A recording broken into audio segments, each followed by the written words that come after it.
السلام عليكم ورحمة الله وبركاته. إن الحمد لله نحمده ونستعينه ونستغفره ونعوذ بالله من شرور أنفسنا وسيئات أعمالنا. من يهده الله فلا مضل له ومن يضلل فلا هادي له.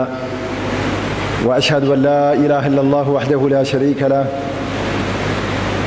وأشهد أن محمدا عبده ورسوله. أما بعد، قال الله تعالى: يا أيها الذين آمنوا اتقوا الله حق تقاته ولا تموتن إلا وأنتم مسلمون. يا أيها الناس اتقوا ربكم الذي خلقكم من نفس واحدة وخلق منها زوجها وبث منهما رجالا كثيرا ونساء واتقوا الله الذي تساءلون به والأرحام إن الله كان عليكم رقيبا. يا أيها الذين آمنوا اتقوا الله وقولوا قولا سديدا يصلح لكم أعمالكم ويغفر لكم ذنوبكم ومن يطع الله ورسوله فقد فاز فوزا عظيما. أما بعد، எல்லா புகழும் புகழ்ச்சியும் நம்மையெல்லாம் படைத்து பரிபாலிக்கக்கூடிய ஏக வல்லவன் அல்லாஹ் ஜல்லஷானு வ தஆலா ஒருவனுக்கு மட்டுமே உரித்தாகட்டும். அல்ஹம்துலில்லாஹ். கண்ணியத்துக்குரிய சகோதரர்களே, அல்லாஹ்வுடைய நல்லடியார்களே, இன்றைக்கு இருக்கக்கூடிய நாங்கள் பேச எடுத்திருக்கின்ற தலைப்பு உண்மையிலே யாருக்குமே தூக்கம் வரும் என்று நான் ஒருபோதும் எதிர்பார்க்கவில்லை. மிகவும் ஒரு சர்ச்சைக்குரிய குர்ஆன் சுன்னா அடிப்படையில் சூனியத்தை நம்பக்கூடிய மக்களையெல்லாம் உலகளாவிய முஸ்லீம்களை முஷ்ரிக்குகள் என்று தாங்கள் எடுத்த தீர்ப்பின் அடிப்படையில் விமர்சிக்கக்கூடிய ஒரு இக்கட்டான ஒரு சூழ்நிலையில் தான் பேசியாக வேண்டும் என்ற அடிப்படையில் இந்த தலைப்பை தெரிவு செய்திருக்கின்றோம். முதலாக கேட்டுக்கொண்டிருக்கக்கூடிய உங்களுக்கெல்லாம் ஒரு அடிப்படை விஷயத்தை மனதிலே பதிய வைக்கலாம் என்று நினைக்கின்றேன். இந்த தலைப்பை பேசுவதனால் யாரையும் தனிப்பட்டவர்களை விமர்சிப்பதோ யாருடைய கௌரவத்தையும் அந்தஸ்தையும் இழிவுபடுத்தி இன்னும் ஒருவரை உயர்த்துவதோ இதனுடைய அடிப்படை நோக்கம் ஒரு காலமும் கிடையாது. உண்மையிலே நாங்கள் தனி நபர்களை வைத்து தனி மனிதர்களை வைத்து கொள்கையை மார்க்கத்தை பின்பற்றுவது கிடையாது. உண்மையான குர்ஆன் ஹதீஸுடைய கொள்கைக்கு முரணாக யார் எப்படிப்பட்டவர் பேசினாலும் அது தவறு என்று சொல்ல வேண்டும் என்பது நம்முடைய நிலைப்பாடு. அதில் எந்த மாற்று கருத்தும் இல்லை. அந்த அடிப்படையில் எந்த ஒரு தனிப்பட்ட இயக்கமோ தனிப்பட்ட நபர்களோ தனிப்பட்டவர்களுடைய மான மரியாதைகளோ பேசப்படுவது என்பதை தாண்டி அல்லாஹ்வுடைய மார்க்கத்தில் நாங்கள் ஏற்றிருக்கக்கூடிய குர்ஆன் சுன்னாவுடைய நிலைப்பாட்டில் நாங்கள் கொண்டிருக்கக்கூடிய கொள்கை என்ன என்பதை தெளிவுபடுத்துவதும், நவீன காலத்திலே செய்யப்பட்ட இந்த ஆய்வு அதிலே வந்த முடிவு எவ்வளவு விபரீதமானது என்பதை தெளிவுபடுத்துவதும் தான் இன்றைய நிகழ்ச்சியுடைய அடிப்படை நோக்கமாகும். கண்ணியத்துக்குரிய சகோதரர்களே, சூனியம் என்பது அதில் வைக்கப்பட்ட வாதங்கள், இன்று வைக்கப்பட்டிருக்கக்கூடிய சூனியத்தின் விடயத்தில் வைக்கப்பட்ட வாதங்கள் நிறைய மக்கள் மத்தியில் ஒரு சலசலப்பை ஏற்படுத்தி இருக்கிறது. குர்ஆன் சுன்னாவின் அடிப்படையிலே சூனியத்தை நம்பி இருக்கின்ற இதுவரைக்கும் நம்பி இருக்கிற மக்களை எல்லாம், இதுவரைக்கும் ஷிர்க் பிதாத் என்பதை பகிரங்கமாக விமர்சிக்கக்கூடிய உலமாக்களிலிருந்து பொதுமக்கள் வரைக்கும் இவர்களை எல்லாம் சூனியக்காரர்கள் என்று சுருக்கமான வார்த்தைகளால் அழைக்கப்படக்கூடிய ஒரு கவலைக்கிடமான ஒரு செய்தியை நாங்கள் பார்த்து கொண்டிருக்கிறோம். சர்வ சாதாரணமாக சூனியக்காரர்கள் என்ற வாசகத்தினால் நம்மை விழிக்கக்கூடிய ஒரு கவலைக்கிடமான ஒரு நிகழ்வை சமூகத்திலே பார்க்கிறோம். அதையெல்லாம் தாண்டி முஷ்ரிக்குகள் என்று நிரந்தர நரகவாதிகள் என்று சீல்குத்தக்கூடிய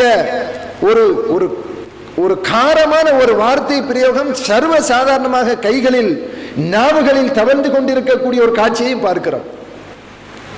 நாங்கள் என்ன நம்பி இருக்கிறோம்? சூனியத்துடைய நிலைப்பாட்டில் குர்ஆன் சுன்னாவுடைய முடிவு என்ன என்பதை இன்ஷா அல்லாஹ் முடிந்த வரைக்கும் விவரமாக மொத்தமாக சொல்ல முடியாது, குறித்த ஒரு சில பாயிண்ட் தகவல்களை மட்டும்தான் இந்த இடத்திலே சுருக்கமாக பதிவு செய்ய போகிறேன். சூனியம் என்பதை இந்த 20ஆம் நூற்றாண்டுடைய உலமாக்கள் எல்லாம் சேர்ந்து ஆய்வு பண்ணி கண்டுபிடித்த ஒன்று கிடையாது. அல் குர்ஆன் படைத்த இறைவன் அல்லாத சூனியம் என்றால் அப்படி ஒன்று இருக்கிறது என்பதை அறிமுகப்படுத்துகிறான். சூனியத்தை அறிமுகப்படுத்தியது யார்? அகிலத்தின் இரட்சகன் அல்லாஹ் தான் இப்படி ஒன்று இருக்கிறது, இருந்தது என்ற தகவலை நமக்கு சொல்லுகிறான். நாங்கள் நம்புகிறோம். நபிகள் நாயகம் ஸல்லல்லாஹு அலைஹி வஸல்லம் அவர்கள் இது பற்றிய செய்திகளை சொன்னார்கள், நம்புகிறோம். எப்படி வந்ததோ அந்த அடிப்படையில் நாங்கள் நம்புகிறோம். அவ்வளவுதான் இதில் இருக்கக்கூடிய செய்தி. என்ன இருக்கிறது என்பதை முதலாவது சொல்ல போகிறேன். உலகளாவிய அறிஞர்கள் முஸ்லிம் உம்மத்தின் மத்தியிலே, குர்ஆன் சுன்னாவை ஏற்றுக்கொண்டவர்கள் மத்தியிலே சூனியத்தை கற்பது குஃப்ர் என்பதில் எந்த மாற்று கருத்தும் இல்லை. சூனியத்தை கற்றுக் கொடுப்பது குஃப்ர் என்பதில் மாற்று கருத்து இல்லை. சூனியம் செய்வது குஃப்ர் என்பதில் மாற்று கருத்து இல்லை. சூனியத்தை சூனியத்தால் வெட்டுவது குஃப்ர், வெட்டுவது குஃப்ர் என்பதில் மாற்று கருத்து இல்லை. இங்கே ஏற்பட்டிருக்கிற ஒரே ஒரு சர்ச்சை, சூனியத்திற்கு தாக்கம் இருக்கிறதா இல்லையா? இந்த ஒரு விஷயத்தில் தாக்கம் இல்லை, தாக்கம் இருக்கிறது என்ற ஒரே ஒரு விஷயத்தில் தான் முஷ்ரிக் முஸ்லிம் என்று பிரிக்கக்கூடிய ஒரு பயங்கரமான முடிவை கொண்டு வந்திருக்கிறார்கள். சூனியம் செய்வது குஃப்ர், சூனியத்தை வெட்டுவது குஃப்ர், படிப்பது குஃப்ர், படித்து கொடுப்பது குஃப்ர் என்பதில் மாஷா அல்லாஹ் இன்னைக்கு இஸ்லாமிய அறிஞர்கள் யாருமே முரண்பட்ட ஒரு நிலைப்பாட்டில் இல்லை. குஃப்ர் என்பதில் உறுதியாக இருக்கிறார்கள். ஆனால் சூனியத்திற்கு தாக்கம் உண்டா, இருக்கிறது என்று சொல்லக்கூடியவர்களுடைய நியாயம் என்ன? இல்லை என்று நவீனத்தில் முடிவெடுத்தவர்கள், அடுத்தவர்களை முஷ்ரிக்குகள் என்று சொன்னவர்கள், அவர்களுடைய நிலைப்பாடு என்ன? இந்த ஒரே ஒரு விஷயத்தில் தான் இவ்வளவு பயங்கரமான ஒரு சர்ச்சை எழுந்திருக்கிறது. சரி, தாக்கம் இருக்கிறதா அப்படி என்று நீங்கள் கேட்டால், ஏற்றுக்கொள்ளக்கூடியவர்கள் தாக்கம் இருக்கிறது என்று நம்பக்கூடியவர்கள் உண்மையிலே குர்ஆனுடைய வசனங்களை ஆதாரமாக கொள்கிறார்கள். நபிகள் நாயகம் ஸல்லல்லாஹு அலைஹி வஸல்லம் அவர்களை தொட்டு வரக்கூடிய ஹதீஸ்களை, செய்திகளை, ஆதாரபூர்வமான செய்திகளை ஆதாரமாக கொள்கிறார்கள். இவற்றுக்கு என்ன ஆதாரம், என்ன அடிப்படை என்பதை நான் பட்டியல் போடுகிறேன். இப்படி நம்பக்கூடியவர்கள் ஹதீஸ்களை, குர்ஆனுடைய வசனங்களை நம்பி அதன் அடிப்படையில் முடிவெடுத்து சூனியத்திற்கு தாக்கம் உண்டு, அது என்ன தாக்கம், அது இரண்டாவது. தாக்கம் உண்டு என்று நம்பக்கூடியவர்கள் இன்று சூனியக்காரர்கள் என்று அழைக்கப்பட்டு முஷ்ரிக்குகள் என்று விமர்சிக்கப்படுகிறார்கள். சூனியத்திற்கு தாக்கம் கிடையாது, இது வெறுமனே ஒரு மேஜிக், கண்கட்டி வித்தை தான் என்று சொல்லக்கூடியவர்கள் குர்ஆனுடைய வசனங்களுக்கு திரிவுபட்ட அர்த்தங்கள் கொடுத்தார்கள். உலகளாவிய முஸ்லிம் உம்மத்தினர்கள் ஏற்றுக்கொண்ட புகாரியுடைய, முஸ்லிமுடைய ஹதீஸ்களை, முத்தஃபகுன் அலைஹி ஏற்றுக்கொள்ளப்பட்ட ஆதாரபூர்வமான ஹதீஸ்களை நிராகரித்தார்கள். அதிலே மாற்று விளக்கம் சொன்னார்கள், வேறு கருத்துக்களை திணித்தார்கள். இப்படி செய்வதன் மூலமாகத்தான் சூனியத்திற்கு தாக்கம் இல்லை என்ற ஒரு முடிவுக்கு வந்தார்கள். இருக்கிறது என்றவர்கள் குர்ஆனை, ஹதீஸ்களை அப்படியே ஏற்றுக்கொண்டு சொன்னார்கள். இல்லை என்றவர்கள் ஹதீஸ்களை நிராகரித்து அந்த முடிவுக்கு வந்தார்கள். இப்ப சூனியம் என்றால் என்ன? நிறைய இஸ்மாயில் சலஃபியுடைய பயான் கேட்டிருப்பீர்கள், அன்சார் மௌலவியுடைய பயான் கேட்டிருப்பீர்கள். நிறைய அந்த சூனியம் என்ற வார்த்தைக்கு அவர்கள் கொடுத்த அர்த்தம், இஸ்லாமிய மார்க்கத்தின் அடிப்படை ஆதாரங்கள் குர்ஆன் மற்றும் ஹதீஸ்களை கொண்டு ஆராய்ந்தால் சிஹர், சூனியம் என்பதற்கு சிஹர் என்ற வார்த்தை அரபுல உண்டு. இதற்கு தந்திரம் என்று பொருள். என்ன அர்த்தம் கொடுத்திருக்கிறார்கள்? தந்திரம். அல்லது தந்திரமான வித்தைகள் செய்வது என்ற பொருளை கொண்டிருக்கும் பொருளிலும் குர்ஆனில் பயன்படுத்தப்பட்டுள்ளது. தந்திரம், தந்திரமான வித்தைகள், இதுதான் சிஹர் என்ற குர்ஆனில் வரக்கூடிய இந்த வார்த்தைக்கு அர்த்தம். இப்ப தந்திரம் என்ற என்ன? மேஜிக். சிஹர் என்ற வார்த்தைக்கு இவர்கள் கொடுத்திருக்கிற அர்த்தம் மேஜிக். அதை தெளிவாக அவர்களுடைய ஆய்வில சொல்லி இருக்கிறார்கள். இப்படி தந்திரத்தில் ஏமாற்று வித்தை, கண்காட்டு வித்தைகள் காட்டுவது இருக்கின்றது மாதிரி நிஜம் மாதிரி தெரியும். அதாவது கண்கட்டி வித்தைகளால் இல்லாததை இருப்பது போன்று காட்டுவார்கள், ஒரு இல்லாததை நிஜம் போன்று காட்டுவார்கள். ஆனால் உண்மையில் இருக்காது என்று அல்லாஹ் சொல்லுகிறான். இந்த தந்திரத்தின் மூலமாக இல்லாததை இருப்பதாக காட்டுவார்கள், அது உண்மையில் அப்படி நிஜத்தில் இருக்காது என்று அல்லாஹ் சொல்லுகிறான். மேஜிக் என்பதுதான் இந்த சூனியத்துடைய அர்த்தம் என்று சொல்லுகிறார்கள்.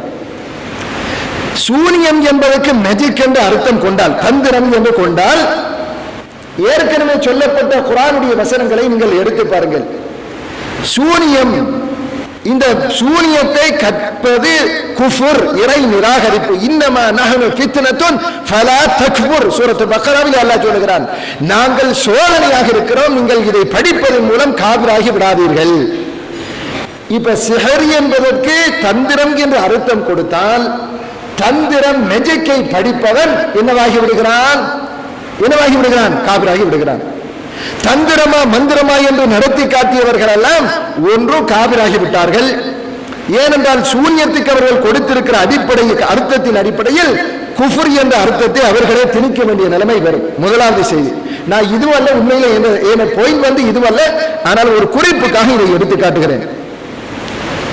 ரைட். அன்புக்குரிய சகோதரர்களே, இப்ப நான் என்னுடைய பாயிண்ட்டுக்குள்ள நுழைய போகிறேன். சூனியத்திற்கு தாக்கம் உண்டா அப்படின்னு கேட்டா, தாக்கம் உண்டு என்பதற்கான நேரடியான ஹதீஸ்களை நாங்கள் ஏற்றுக்கொள்கிறோம். நபிகள் நாயகம் ஸல்லல்லாஹு அலைஹி வஸல்லம் அவர்கள் சூனியம் செய்யப்பட்டார்கள். புகாரியில, முஸ்லிமிலே ஹதீஸ்கள் பதிவு செய்யப்பட்டிருக்கின்றன. லபீத் என்று சொல்லக்கூடிய ஒரு யூதன் சூனியம் செய்தான். அல்லாஹ்வுடைய தூதர் கிட்டத்தட்ட 6 மாதங்கள், ஹதீஸ்களை அலசி பார்க்கிற பொழுது கிட்டத்தட்ட 6 மாதங்கள் அல்லாஹ்வுடைய தூதர் நோய்வாய்ப்பட்டிருந்தார்கள்.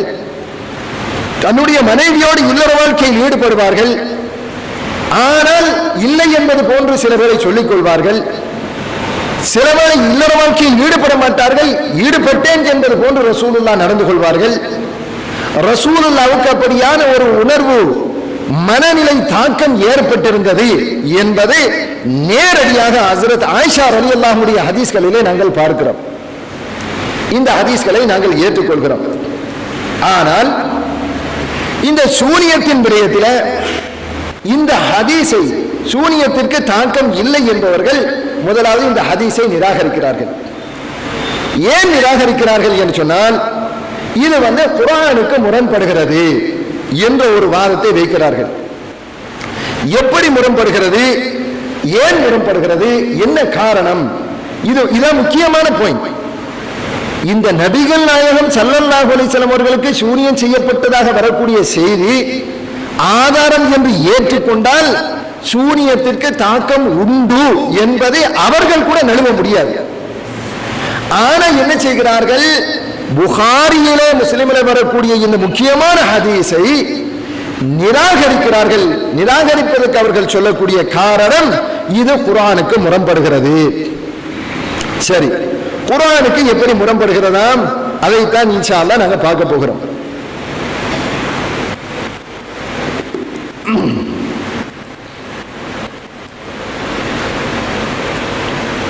அன்புக்குரிய சகோதரர்களே, நபிகள் நாயகம் ஸல்லல்லாஹு அலைஹி வஸல்லம் அவர்களை பொறுத்தவரைக்கும் காவியர்களே அவர் மீது ரொம்ப நம்பிக்கை வைத்திருந்தார்கள். ரசூலுல்லாஹ் மீது அப்படி நம்பிக்கை. ரசூலுல்லாஹ்வுடைய நேர்மை, உண்மை, அவர்களுடைய நன்னடத்தை, எல்லா விஷயங்களிலும் ரசூலுல்லாஹ் மீது நம்பிக்கை வைத்திருந்தார்கள். அல்லாஹ்வுடைய தூதர் என்ன செய்கிறார்கள், ஒரு நாள் சஃபா மலை மீது நிற்கிறார்கள். இந்த குறைஷி கோத்திரங்களை எல்லாம் அழைத்தார்கள். கேட்கிறார்கள், இந்த மலைக்கு பின்னால் ஒரு கூட்டம் உங்களை தாக்க வருகிறது என்று நான் சொன்னால் உங்களுக்கு தெரியாது, ஆனால் எனக்கு தெரிகிறது. மலை உயரத்தில் நான் நிற்கிறேன், இதை சொன்னால் நீங்கள் நம்புவீர்களா என்று கேட்கிறார்கள். அந்த குறைஷிகள் சொன்னார்கள், உங்களுடைய வாயிலிருந்து நாங்கள் எந்த ஒரு பொய்யையும் காணவில்லை, உங்களை நாங்கள் நம்புகிறோம், உண்மைதான் என்று நாங்கள் ஏற்றுக்கொள்கிறோம். அப்ப நபிகள் நாயகம் ஸல்லல்லாஹு அலைஹி வஸல்லம் அவர்கள் உங்களுக்கு மரணம் உண்டு, மறுமையில் விசாரணை உண்டு என்று சொல்லுகிற இறை செய்தியை எட்டி வைக்கிற பொழுது மண்ணை வாரி ரசூலுல்லாஹ் மீது போடுகிறார்கள். என்ன புரிந்து கொள்கிறோம்? ரசூலுல்லாஹ் மீது தனிப்பட்ட பகைமை அவர்களுக்கு இருக்கவில்லை, நேசம் இருந்தது, அன்பு இருந்தது. ரசூலுல்லாஹ்வோடு எங்கு பகைத்துக் கொண்டார்கள் தெரியுமா? நபிகள் நாயகம் ஸல்லல்லாஹு அலைஹி வஸல்லம் அவர்கள் அல்லாஹ்வுடைய இறை செய்தியை சொல்லுகிற பொழுது அதனாலதான் நபி மீது அவர்களுக்கு பயங்கரமான ஒரு கோபம் ஏற்பட்டது. ரசூலுல்லாஹ் மேல கோபம் ஏன்னு கேட்டா, ரசூலுல்லாஹ் சொன்ன இறை செய்தி அவர்களுக்கு பிடிக்கவில்லை, கோபித்தார்கள். நல்ல மனிதர் என்று கேட்கும் போது, அவரை பற்றி கேட்கும் போது சொன்னார்கள், இறை செய்தியை சொல்லுகிற பொழுது மண்ணவாரி போட்டார்கள். இப்ப இவர்கள் என்ன செய்கிறார்கள் என்று சொன்னால், ரசூலுல்லாஹ் சொல்லுகிற இறை செய்தி வஹ்யுடைய செய்திகளை மறுப்பதற்காக, இறைவனுடைய வஹ்யை நிராகரிப்பதற்காக வஹ்யின் மீது பழியையும் போட்டார்கள், நபிகள் நாயகம் ஸல்லல்லாஹு அலைஹி வஸல்லம் அவர்கள் மீது பழியையும் போட்டார்கள். உதாரணமாக, ரசூலுல்லாஹ் சொல்லுகிற வஹி குர்ஆனுடைய வசனங்களை நிராகரிக்க வேண்டும், நேரடியாக நிராகரிக்க முடியவில்லை. அந்த செய்திகள் ஒவ்வொன்றும் அப்படியே புட்டு போல அவருடைய தலைகளில கன்னங்களில படக்கூடிய மாதிரி இருந்தன. ரசூலுல்லாஹ் சொன்ன இறை செய்தியை வஹ்யை மறுக்க முடியாத காரணத்தினால் நபிகள் நாயகம் ஸல்லல்லாஹு அலைஹி வஸல்லம் அவர்கள் மீது பழியை போட்டார்கள். எப்படி?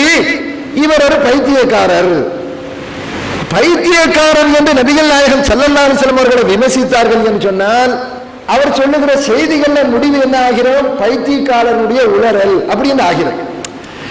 குர்ஆனை நேரடியாக நிராகரிக்க முடியல, நபிகள் நாயகத்தின் மீது பழியை போட்டு குர்ஆனை நிராகரிக்க முற்பட்டார்கள். குர்ஆன் இது நேரடியா உளறல் என்று சொல்ல முடியாது, நபி அவர்களுக்கு பைத்தியம். அப்ப அவர் சொன்ன செய்தி என்ன? ஒரு பைத்தியக்காரனுடைய உளறல் அப்படி என்று ஆகி போயிடும். அதனால என்ன செய்தார்கள்? நபி மீது பைத்தியக்காரன் என்று சொன்னார்கள். குர்ஆனில பல இடங்கள்ல நீங்க பார்க்கலாம். வகாலு யா அய்யுஹல்லதி நுஸில அலைஹி ذிக்ரு இன்னக லமஜ்னூன். அவர்கள் சொன்னார்கள், வேதம் இறக்கப்பட்டவரே, நீங்கள் பைத்தியக்காரராக இருக்கிறீர்கள். சூரத்து ஷுஆராவுடைய அடுத்த வசனத்தில் அல்லாஹ் சொல்கிறான், قال ان رسولكم الذي ارسل اليكم لمجنون. உங்களிடம் அனுப்பப்பட்ட இந்த இறை தூதர் பைத்தியக்காரராக இருக்கிறார். كذلك சூரத்து தாரியாத்தில் அல்லாஹ் சொல்கிறான், كذلك ما اتى الذين من قبلهم من رسول الا قالوا ساحر او مجنون. இவ்வாறே அவர்களிடத்தில் வந்த எந்த ஒரு தூதராக இருந்தாலும் எல்லா தூதர்களையும் பார்த்து ஒன்று சூனியக்காரன் அல்லது பைத்தியக்காரன் என்று சொன்னார்கள். தூதர்கள். அன்புக்குரிய சகோதரர்களே, அப்ப நபிகள் நாயகம் ஸல்லல்லாஹு அலைஹி வஸல்லம் அவர்களை பைத்தியக்காரன் என்று சொன்னால் அவர் சொல்லுகிற செய்தி பைத்தியம் அப்படி என்று ஆகி போயிடும். இன்றைக்கு உலகத்தில் இன்னைக்கு நிறைய பேர் உலகத்தில் அந்த மாதிரி செய்கிறாங்க. ஒரு மனுஷனை கொலை பண்ணுகிறான், கொலை பண்ணி விட்டு தப்பிக்கணுமா இருந்தால் என்ன செய்கிறான்? உடனே சொல்லிதான் எனக்கு மென்டல், நான் பைத்தியம், நேர போய் பைத்தியக்கார ஹாஸ்பிட்டல் உட்கார்ந்துருவான். என்ன நடக்கும்? அப்ப இவர் பைத்தியம் பிடித்த நிலையில் இவரை கொண்டிருக்கிறார், பைத்தியம் பண்ணி இவரை ப்ரூவ் பண்ணினா அவர் தப்பிச்சிருவார். இந்த மாதிரி தப்பிப்பதற்காக மனுஷன் என்ன செய்கிறான்? பண்ணின கிரிமினல் கேசுகளை மறைப்பதற்காக தான் ஒரு பைத்தியக்காரன் அப்படி என்ற மாதிரி எக்ஸம் பண்ணுகிறான். இப்படி உலகத்தில் நடக்கிறத பார்க்கிறாங்க. அப்ப இந்த மாதிரி இவங்க என்ன செய்கிறாங்கன்னு கேட்டா, செய்த ஒரு செயலை மறுப்பதற்கு, அதை மறைப்பதற்கு தன் மேல ஒரு பழியை போட்ட இதை மறைத்திடலாம். தான் பைத்தியத்தில் இருந்தேன்னு சொன்னா நான் பண்ணின கொலையை மறைச்சிடலாம். இது மாதிரி நபிகள் நாயகம் ஸல்லல்லாஹு அலைஹி வஸல்லம் சொன்ன இறை செய்தியை மறுப்பதாக இருந்தால் நபி மேல பழியை போட்டா செய்தியை மறுத்திடலாம். அப்ப நபிக்கு பைத்தியம் என்று சொல்லிட்ட சொன்ன செய்தியெல்லாம் பைத்தியக்காரனின் உளறல் அப்படி என்று நினைச்சாங்க. அல்லாஹ் என்ன சொல்லுகிறான்? வமா ஹுவ பிமஜ்னூன். நபி பைத்தியக்காரர் கிடையாது. மாபிஹி மின் ஜன்னத்தின், அவருக்கு பைத்தியம் என்பதே இல்லை என்று அல்லாஹ் மறுக்கிறார். வேற என்ன சொன்னார்கள்? ரசூலுல்லாவை பார்த்து ஒரு சோதிடன் என்று சொன்னார்கள். இவர் சொல்லுகிற செய்திகள் வகையை பார்த்தேன்னு சொன்னா பயங்கரமா இருக்குது, மறுக்க முடியல. ஒவ்வொரு செய்தியும் அப்படி ஆணி அடிச்ச போல இருக்குது, மறுக்க முடியல. உடனே என்ன சொன்னார்கள், கொஞ்சம் வசீகரமாக தெரியுது, இவர் ஒரு சோதிடன், மக்களுக்கு அப்படி நடக்கக்கூடிய சில விஷயங்கள் அப்படி சொல்லிட்டு போகிறார், அப்படி என்று சொல்லி நபியை ஒரு சோதிடன் என்று சொன்னார்கள். இவர் சோதிடன் கிடையாது, அல்லாஹ் அப்படியே மறுத்துறார். நபியை பார்த்து என்ன சொன்னார்கள், ஷாயிருன், ஒரு கவிஞன் என்று சொன்னார்கள். இவர பேச்சை பார்த்தா, குர்ஆனுடைய வசனங்களை பார்த்து அப்படியே ஈர்க்குது. இவங்களே ஒளிஞ்சு நின்று மறைந்து நின்று குர்ஆனை கேட்கிறாங்க. இப்ப போய் இது முட்டாள்தனம் சொல்ல முடியல. அப்ப என்ன சொன்னார்கள் தெரியுமா, கொஞ்சம் ஈர்ப்பு தன்மை குர்ஆன்ல இருக்குது. ஏனென்றா இவர் ஒரு கவிஞன், அந்த கவிதை ரசனையில தான் நம்ம இருக்கிறார். செய்தியை மறுக்க முடியல, இருக்குது என்பது விளங்குது. விளங்கும் போது டக்குன்னு என்ன போட்டாங்க, இவர் ஒரு கவிஞனப்பா அப்படின்னு சொல்லி கவிதை என்று சொல்லி ரசூலுல்லாஹ்வுடைய வார்த்தையை இறை செய்தி இல்லை என்று மறுக்க முற்பட்டார்கள். இதுக்கு மேல வேற என்ன சொன்னாங்களாம், வேற என்ன சொன்னாங்க, நிறைய வந்த ஒவ்வொரு இறை தூதரையும் பார்த்து காவிர்கள் சொன்னார்கள், இவர் எங்களை போன்ற ஒரு மனிதர் தான். சரியா, இவர் நம்மை போன்ற ஒரு மனிதர் தான் என்று சொன்னார்கள்.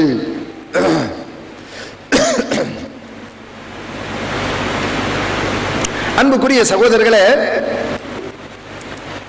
ரசூலுல்லாஹ் ஒரு கவிஞனா? நான் இப்ப உங்களோட சர்வசாதாரணமா பேச போகிறேன். ரசூலுல்லாஹ் ஒரு கவிஞரா? ரசூலுல்லாஹ் கவிஞரான்னு கேட்கிறேன். கிடையாது. அவர் சொன்னது கவிதையா? கிடையாது. ரசூலுல்லாஹி ஸல்லல்லாஹு அலைஹி வஸல்லம் ஒரு பைத்தியக்காரனா? கிடையாது. ரசூலுல்லாஹ் சொன்னது பைத்தியமா? நஊது பில்லாஹி மின்ஹா. கிடையாது. ரசூலுல்லாஹ் ஒரு சோதனனா? சோதனன் கிடையாது. ரசூலுல்லாஹ் சொன்னது சோதிடமா? கிடையாது. இறை தூதர்களை பார்த்து அவர்கள் சொன்னார்கள், இவர்கள் எங்களை போன்ற மனிதர்கள் தான், இவர்களுடைய பேச்சு இறை செய்தி கிடையாது, ஒரு மனுஷன் பேசக்கூடிய வார்த்தை தான் என்று சொன்னார்கள். இப்ப கேள்வி என்ன, ரசூலுல்லாஹ் ஒரு மனுஷனா? பேசுங்க, ரசூலுல்லாஹ் ஒரு மனுஷனா இல்லையா? அப்ப காபிர்கள் சொன்னதை நீங்க ஏற்றுக்கொண்டீங்க. சூனியக்காரன் சொன்னாங்க, நாங்க இல்லைன்னு மறுத்தோம். அவர் சொன்னது சூனியம் இல்லைன்னு மறுத்தோம். கவிஞர்னு சொன்னாங்க, இல்ல கவிதையும் இல்லை, அவர் கவிஞரும் கிடையாது.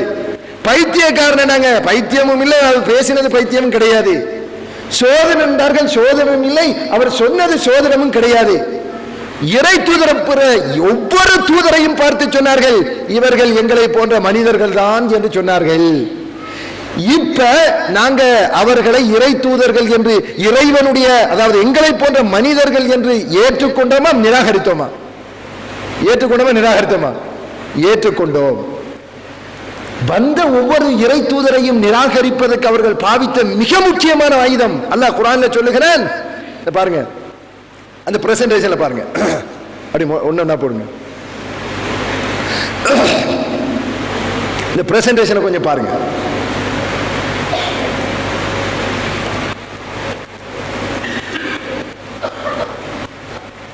இறை தூதர்களை பார்த்து நிராகரிப்பாளர்கள் சொன்ன அந்த குற்றச்சாட்டு ஒரு முக்கியமான பாயிண்ட் உணர்த்துவதற்காக தான் என்ன சொல்றேன். சரி, பைத்தியம்னு சொன்னாங்க. அடுத்து பாருங்க, நினைவூட்டும் வேதம் அருளப்பட்டவதாக கூறுபவரே, நிச்சயமாக நீர் பைத்தியக்காரர் தாம், பைத்தியக்காரரே அவர் என கூறுகின்றனர். பைத்தியக்காரர் என்று இறை தூதர்களுக்கு சொன்னாங்க. அடுத்து போங்க, இங்க பாருங்க. அடுத்தது, கதாலிக்க மாத்தல்லதீன மின் கப்லிஹிம் ரசூலின் இல்லா காலு சாஹிர் மஜ்னூன். எந்த ஒரு தூதர் அவர்களிடத்தில் வந்தாலும் அவரை பார்த்து சூனியக்காரன் அல்லது பைத்தியக்காரன் என்று அவர்கள் விமர்சித்தார்கள். கவிஞன் என்று சொன்னார்கள். அடுத்து போங்க, கவிஞர் என்று சொன்னார்கள்.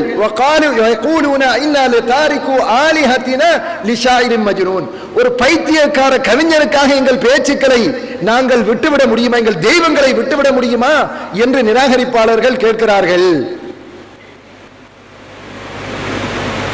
அடுத்து இது கவிஞன் பேச்சே கிடையாது, அல்லாஹ் மறுக்கிறான். கலீலம்மா துமினூன், குறைவாகவே நீங்கள் இறைவனை விசுவாசிக்கிறீர்கள். போங்க அடுத்தது, குறிகாரம் என்று சொன்னார்கள். இது ஒரு குறிகாரனின் சொல்லும் என்று நீங்கள் சொற்பமாகவே இதை நினைத்து நல்லறிவு பெறுகிறீர்கள். இது குறிகாரம் பேச்சு கிடையாது. அடுத்த போங்க. சூனியம் செய்யப்பட்டவர் என்று சொன்னார்கள். சரி, அந்த பாயிண்ட்க்கு போக முன்னாடி போங்க. இப்ப இந்த ஒவ்வொரு செய்தியையும் சொல்லி ரசூலுல்லாஹ் மேல ஏன் பழி போட்டாங்க தெரியுமா? ரசூலுல்லாஹ் சொன்ன வஹையை மறுக்க வேண்டும். சூனியக்காரன், கவிஞன், பொய்யன் ஏதோ சொல்லி சொல்லி ரசூலுல்லாஹ் சொன்ன குர்ஆனை மறுக்க வேண்டும் என்பது அவருடைய நோக்கம். அதுல போட்ட பழிகள்ல மிக முக்கியமான இன்னொரு பழி என்ன சொன்னார்கள்? இந்த தூதர் எங்களை போன்ற ஒரு மனிதர் தான். இதை சொல்லி இறை நிராகரிப்பாளர்கள் நிராகரித்தார்கள். இப்ப கேள்வி என்னன்னு கேட்டா, ரசூலுல்லாவை காபிர்கள் எங்களை போல ஒரு மனுஷர் என்று சொன்னார்கள். அவர்கள் சொன்னதை நாங்க ஏற்றுக்கொண்டோமா மறுத்தோமா? ஏற்றுக்கொண்டோம். ஆனால் அவர்களுடைய நோக்கம் தப்பு, எங்களுடைய நோக்கம் சரி. நாங்க என்ன நினைத்தோம்? ரசூலுல்லாஹ் எங்களை போல ஒரு மனிதர் தான், ஆனால் அவர் பேசிய பேச்சுக்கள் இறைவனுடைய செய்திகள். அவர்கள் என்ன சொன்னார்கள்? ரசூலுல்லாஹ் எங்களை போல ஒரு மனிதர் தான், அவர் பேசிய பேச்செல்லாம் சாதாரண மனிதன் பேச்சு, இறை பேச்சு கிடையாது. வித்தியாசம் விளங்குதா உங்களுக்கு? காபிர்களுக்கு நமக்கு ஒரே வித்தியாசம். அந்த இடத்துல காபிர்கள் மனிதன் என்று சொன்னார்கள், நாங்களும் எங்களை போல மனிதன் என்று ஏற்றுக்கொண்டோம். அவர்கள் மனிதன் என்று சொல்வதன் மூலம் என்ன நினைத்தார்கள்? அவருடைய பேச்சு ஒரு சாதாரண மனிதன் பேச்சு. நாங்க சொல்கிறோம் அவர் பேசினது எங்களை போல மனிதர் தான், சாதாரண பேச்சு கிடையாது. எப்படி அல்லாஹ் குர்ஆன்ல சொல்கிறான்? இன்னமா அன பஷரும் மிஸ்லுக்கும் யூஹா இலைய. இந்த தூதர் நானும் உங்களை போன்ற ஒரு மனிதர் தான், ஆனால் எனக்கு மேலிடத்திலிருந்து வஹை வருகிறது. வித்தியாசம் விளங்குதா? இப்ப பாருங்க, ரசூலுல்லாவை காபிர்கள் மனிதன் என்று விமர்சித்தால் நாங்க மறுக்கணுமா, இல்லை உண்மையில் இருந்தால் ஏற்றுக்கொள்ளணுமா? உண்மையாக இருந்தால் ஏற்றுக்கொள்ளணும். இப்ப மனிதனா என்று குர்ஆனுடைய வசனங்களை பார்க்கிறோம். அல்லாஹ்வே சொல்லுகிறான் அவர் ஒரு மனிதர் தான். இறை தூதர்கள் வரும்போதெல்லாம் எங்களை போல ஒரு மனிதன் என்று சொன்னார்கள். இப்ப நாங்க என்ன செய்கிறோம்? காபீர்கள் அவரை மனிதன் என்று குற்றம் சாட்டினாலும் குர்ஆனில் ஹதீஸில் இருந்தா நாங்க ஏற்றுக்கொண்டோம். ஆனால் அவர் சொன்ன செய்தி மனிதனுடைய பேச்சு என்று சொன்னார்கள். நாங்க சொல்ற இல்ல, அவருடைய பேச்சு இறைவன் இறக்கி வைத்த வஹி. இப்ப காபிர்கள் சொன்னதை எல்லாத்தையும் நாங்க மறுக்கவும் இல்லை, எல்லாவற்றையும் ஏற்றுக்கொள்ளவும் இல்லை. புரிஞ்சு போச்சா? அப்படி அடுத்ததுக்கு போ. காபிர்கள் இறை தூதர்களை பார்த்து சூனியம் செய்யப்பட்டவர் என்று சொன்னார்கள். அல்லாஹ் என்ன சொல்கிறான்? நஹ்னு அலமு பிமா யஸ்தமிஊன பிஹி யஸ்தமிஊன இலைக் வ இذஹும் நஜ்வா இذ யகூலு ظالمون இன் தத்தபிஊன இல்லா ரஜுலம் மஸ்ஊரா. நபியே, அவர்கள் உமக்கு செவி சாய்த்தால் என்ன நோக்கத்தோடு செவி சாய்க்கிறார்கள் என்பதை நாங்கள் நன்கறிவோம். விளைச்சா? அவர்கள் தமக்குள் இரகசியமாக ஆலோசனை செய்யும் போது சூனியம் செய்யப்பட்ட ஒரு மனிதரை தவிர வேறு யாரையும் நீங்கள் பின்பற்றவில்லை என்று சொல்லுகிறார்கள் என்று இந்த வசனத்தில் அல்லாஹ் சொல்லுகிறான். இது சூரத்து இஸ்ராவுல அத்தியாயம் 17 47வது வசனத்தில் அல்லாஹ் சொல்லுகிறான். இந்த வசனத்தை காட்டி அவங்க என்ன சொல்கிறாங்கன்னு கேட்டா, ரசூலுல்லாஹ்வை பார்த்து காபிர்கள் இது ஒரு சூனியம் செய்யப்பட்ட மனிதர் என்று சொன்னார்களப்பா, இவரைத்தான் இங்க பின்பற்றுகிறீர்கள் என்று சொன்னார்கள். இப்ப காபிர்கள் நபியை நபி என்று ஏற்றுக்கொள்ளாமல் நிராகரிப்பதற்கு அவங்க பாவிச்ச ஒரு ஆயுதம் இவர் சூனியம் செய்யப்பட்டவர் என்று சொன்னார்கள். இப்ப நாங்க போயிட்டு ரசூலுல்லாஹி ஸல்லல்லாஹு அலைஹி வஸல்லம் அவர்கள் சூனியம் செய்யப்பட்டார்கள் என்று சொன்னால் காபிர்கள் சொன்னதை ஏற்றுக்கொண்டவர்களாகி விடுவோம், அவங்க போட்ட பழி சரியா போயிடும் என்று நினைத்து இதுக்கு மாற்றமாக நபிகள் நாயகம் ஸல்லல்லாஹு அலைஹி வஸல்லம் சூனியம் செய்யப்பட்டார்கள் என்று வரக்கூடிய ஹதீஸ்களை என்ன செய்கிறாங்க? குர்ஆனுக்கு முரண்படுது, அதனால நிராகரிக்கிறோம். ஏன்? காபிர்கள் சூனியம் செய்யப்பட்ட மனுஷன், இவர் பேச்சு ஒரு சூனியம் செய்யப்பட்டவருடைய உளறல் என்று சொன்னார்கள். நாங்களும் நபிகள் நாயகம் ஸல்லல்லாஹு அலைஹி வஸல்லம் சூனியம் செய்யப்பட்டவர் தான் என்று சொன்னால் காபிர்கள் சொன்னதுக்கு சப்போர்ட் பண்ணின மாதிரி போயிரும். அதனால என்ன செய்கிறார்கள்? குர்ஆனுக்கு முரணாக இருக்குது, அதனால நாங்க நிராகரிக்கிறோம்னு சொல்லி ஹதீஸை புகாரியுடைய முஸ்லிமுடைய உலகை ஏற்றுக்கொண்ட ஹதீஸை நிராகரிச்சாங்க. இப்ப பிரச்சனை என்னன்னு கேட்டா, இங்கதான் பிரச்சனை ஆரம்பிக்க போகுது. ரசூலுல்லாஹி ஸல்லல்லாஹு அலைஹி வஸல்லம் சூனியம் செய்யப்பட்டார்கள் என்று நாங்க ஏற்றுக்கொண்டோம். ஆனா அவர் பேச்சு சூனியம் செய்யப்பட்டவனுடைய உணரல் என்று சொன்னோமா? காபீர்கள் நபிகள் நாயகம் ஸல்லல்லாஹு அலைஹி வஸல்லம் மனுஷன் என்று சொன்னார்கள். அவர் பேச்சு மனுஷன் பேச்சுன்னு சொன்னார்கள். நாங்க பாதியை ஏற்றோம், பாதியை மறுத்தோம். அதுல எது பாதியை ஏற்றோம் தெரியுமா? ரசூலுல்லாஹ் மனுஷர் தான் என்பதை ஏற்றோம். அவர் பேச்சு சாதாரண மனுஷன் பேச்சு கிடையாது, அது இறை வேதம், இறைவனுடைய வாக்கு என்று சொன்னோம். ஒரு பகுதியை ஏற்றோம், மறுபகுதியை மறுத்தோம். இங்க காவிர்கள் என்ன சொன்னாங்க? இந்த நபி ஒரு சூனியம் செய்யப்பட்டவரப்பா, பேச்செல்லாம் சும்மா சூனியம் செய்யப்பட்டவனுடைய உளறல் என்று சொன்னார்கள். நாங்க இப்ப ஏற்றுக்கொள்றதா மறுக்கிறதா? ஏற்றுக்கொள்வதா மறுப்பதாண்டு நானா முடிவெடுக்கவோ, நீங்களா முடிவெடுக்கவோ, இங்க இருக்கிற இயக்கங்கள் முடிவெடுக்கவோ கூடாது. உண்மையில நபிகள் நாயகம் ஸல்லல்லாஹு அலைஹி வஸல்லம் அவர்களுக்கு சூனியம் செய்யப்பட்டதாங்கிறத குர்ஆன் ஹதீஸ்ல பார்க்கணும். மனுஷன் என்று விமர்சிக்கும் போது நாங்க பார்த்தோம், குர்ஆன்ல மனுஷன் தானா அப்படின்னு பார்த்தோம். ஓ மனுஷன் தான் சொன்னோம். அப்ப அவர் பேச்சு மனுஷன் பேச்சாச்சே, ஆஹா மனுஷன் பேச்சு, அது வஹி, அந்த குர்ஆனை காட்டினோம். சூனியம் செய்யப்பட்டவர் சொன்னாங்க, டக்குன்னு போய் குர்ஆன் ஹதீஸை பிரட்டி பார்ப்போம். பார்த்த ஹதீஸ்ல வருது நபிகள் நாயகம் ஸல்லல்லாஹு அலைஹி வஸல்லம் சூனியம் செய்யப்பட்டார்கள். இப்ப நாங்க ஏற்றுக்கொண்டோம். ஏற்றுக்கொண்ட பிறகு அவங்க சொன்னாங்க, அப்ப சூனியம் செய்யப்பட்டிருந்த அவர் பேச்சு உளறலாச்சே. நாங்க சொன்ன இல்ல இல்ல, சூனியம் செய்யப்பட்டிருந்தாலும் அவருடைய பேச்சு இல்லா வஹி யூஹா, அவர் பேச்சு வஹிதான். காவிர்கள் சொன்ன மறுத்து போடணும் என்று நினைத்தால் இறை தூதர்களை மறுப்பதற்கு காவிர்கள் பாய்ச்ச மிகப்பெரிய ஆயுதம் அவங்க எங்களை போல மனுஷர் என்று சொல்லி மறுத்தார்கள். ஆனா நாங்க அதை ஏற்றுக்கொண்ட வேண்டாம். குர்ஆன் ஹதீஸ் சொல்லுது சூனியம் செய்யப்பட்டவர் என்று நாங்களே முடிவெடுக்கல. குர்ஆனில ஹதீஸ்ல நபிகள் நாயகம் ஸல்லல்லாஹு அலைஹி வஸல்லம் சூனியம் செய்யப்பட்டார்கள் என்று இருக்குது, அதனால ஏற்றுக்கொண்டோம். ஆனா காபீர்கள் என்ன சொன்னாங்க? அவர் பேச்சு சூனிய செய்யப்பட்டவனின் உளறல் என்றார்கள். நாங்க சொன்னோம் அது உளறல் கிடையாது, அவர் சூனியம் செய்யப்பட்டிருக்கலாம், ஆனால் அவர் பேச்சு இறைவனுடைய வஹி. இந்த இடத்துல தான் முரண்பாடு ஆரம்பிக்குது. இப்போ ஒரு விஷயத்தை நீங்க புரிஞ்சு கொள்ளணும். நபிகள் இந்த கபுரு தரிகாவாதிகள், இந்த கபுரு கொள்கை குராபிகள் இடத்துல நாங்க பேசுவோம். நபிகள் நாயகம் ஸல்லல்லாஹு அலைஹி வஸல்லம் அவர்கள் ஒரு உம்மி நபி, எழுத படிக்க தெரியாத நபி என்று சொன்னோம். உம்மி நபி என்று நாங்களா உருவாக்கி சொன்னோமா? யார் சொன்னது? அல்லாஹ் குர்ஆன்ல சொல்லி காட்டுகிறார். நபி உம்மி, எழுத வாசிக்க தெரியாதவர் என்று அல்லாஹ் குர்ஆன்ல சொல்லுகிறார். நபிகள் நாயகம் எழுத வாசிக்க தெரியாதவர் என்று நாங்க சொல்லும் பொழுது ரசூலுல்லாஹ்வை நேசிக்கிறோம் என்ற பெயர்ல இந்த தரிகாவாதிகள், இந்த குராபிகள் என்ன சொன்னார்கள்? ரசூலுல்லாஹ்வை எழுத வாசிக்க தெரியாதவர் என்று கூழ்முட்டையாக்கி விட்டார்கள். அல்லாஹ்வுடைய தூதர் அப்படி அல்ல, அவர் பெரிய படித்தவர், பண்டிதர் என்றெல்லாம் பெரிய பட்டம் போட்டாங்க. நம்ம சொன்ன என்ன? நபிகள் நாயகம் ஸல்லல்லாஹு அலைஹி வஸல்லம் அவர்கள் படிக்க எழுத தெரிந்தவராக இருப்பதை விட எழுத வாசிக்க தெரியாதவராக இருப்பதுதான் இந்த வஹி, அல்லாஹ்வுடைய இறை செய்தி என்பதற்கு மிகப்பெரிய ஆதாரம். ஏன் தெரியுமா? எழுதவும் தெரியல, வாசிக்கவும் தெரியாத ஒரு மனிதர் சொல்லுகிற செய்தி இவ்வளவு பக்காவா இருக்குது, இவ்வளவு தூய்மையாக இருக்குது, முரண்பாடு இல்லாம இருக்குது, எவ்வளவு பெரிய மாணவியல் அறிவியலை சொல்லக்கூடியதாக இருக்குது. இப்ப எழுத வாசிக்க தெரியாதவர் சாதாரணமா இப்படி சொல்ல முடியுமா? அப்ப இறைவன் இறக்கிய செய்திதான் இது நாங்க அடிச்சு சொன்னோம். ரசூலுல்லாஹ் எழுத வாசிக்க தெரியாதவர் தான். ஏன் அப்படி இருக்கிறதுனாலதான் அவர் சொல்லுகிற செய்தியை பார்க்கும்போது, இவரை பார்க்கும்போது இது இவர் செய்தியாக இருக்க முடியாது, இறை செய்தின்னு சொன்னோம். அப்ப குராபிகள் ரசூலுல்லாஹ்வை மட்டம் தட்டி விட்டான்னு நம்ம பார்த்து சொன்னாங்க. நம்ம சொன்ன அப்படி அல்ல, அவர் எழுத படிக்க தெரியாமல் இருப்பதுதான் அவர் இறை செய்தி என்பதற்கு ஆதாரம். சரியா?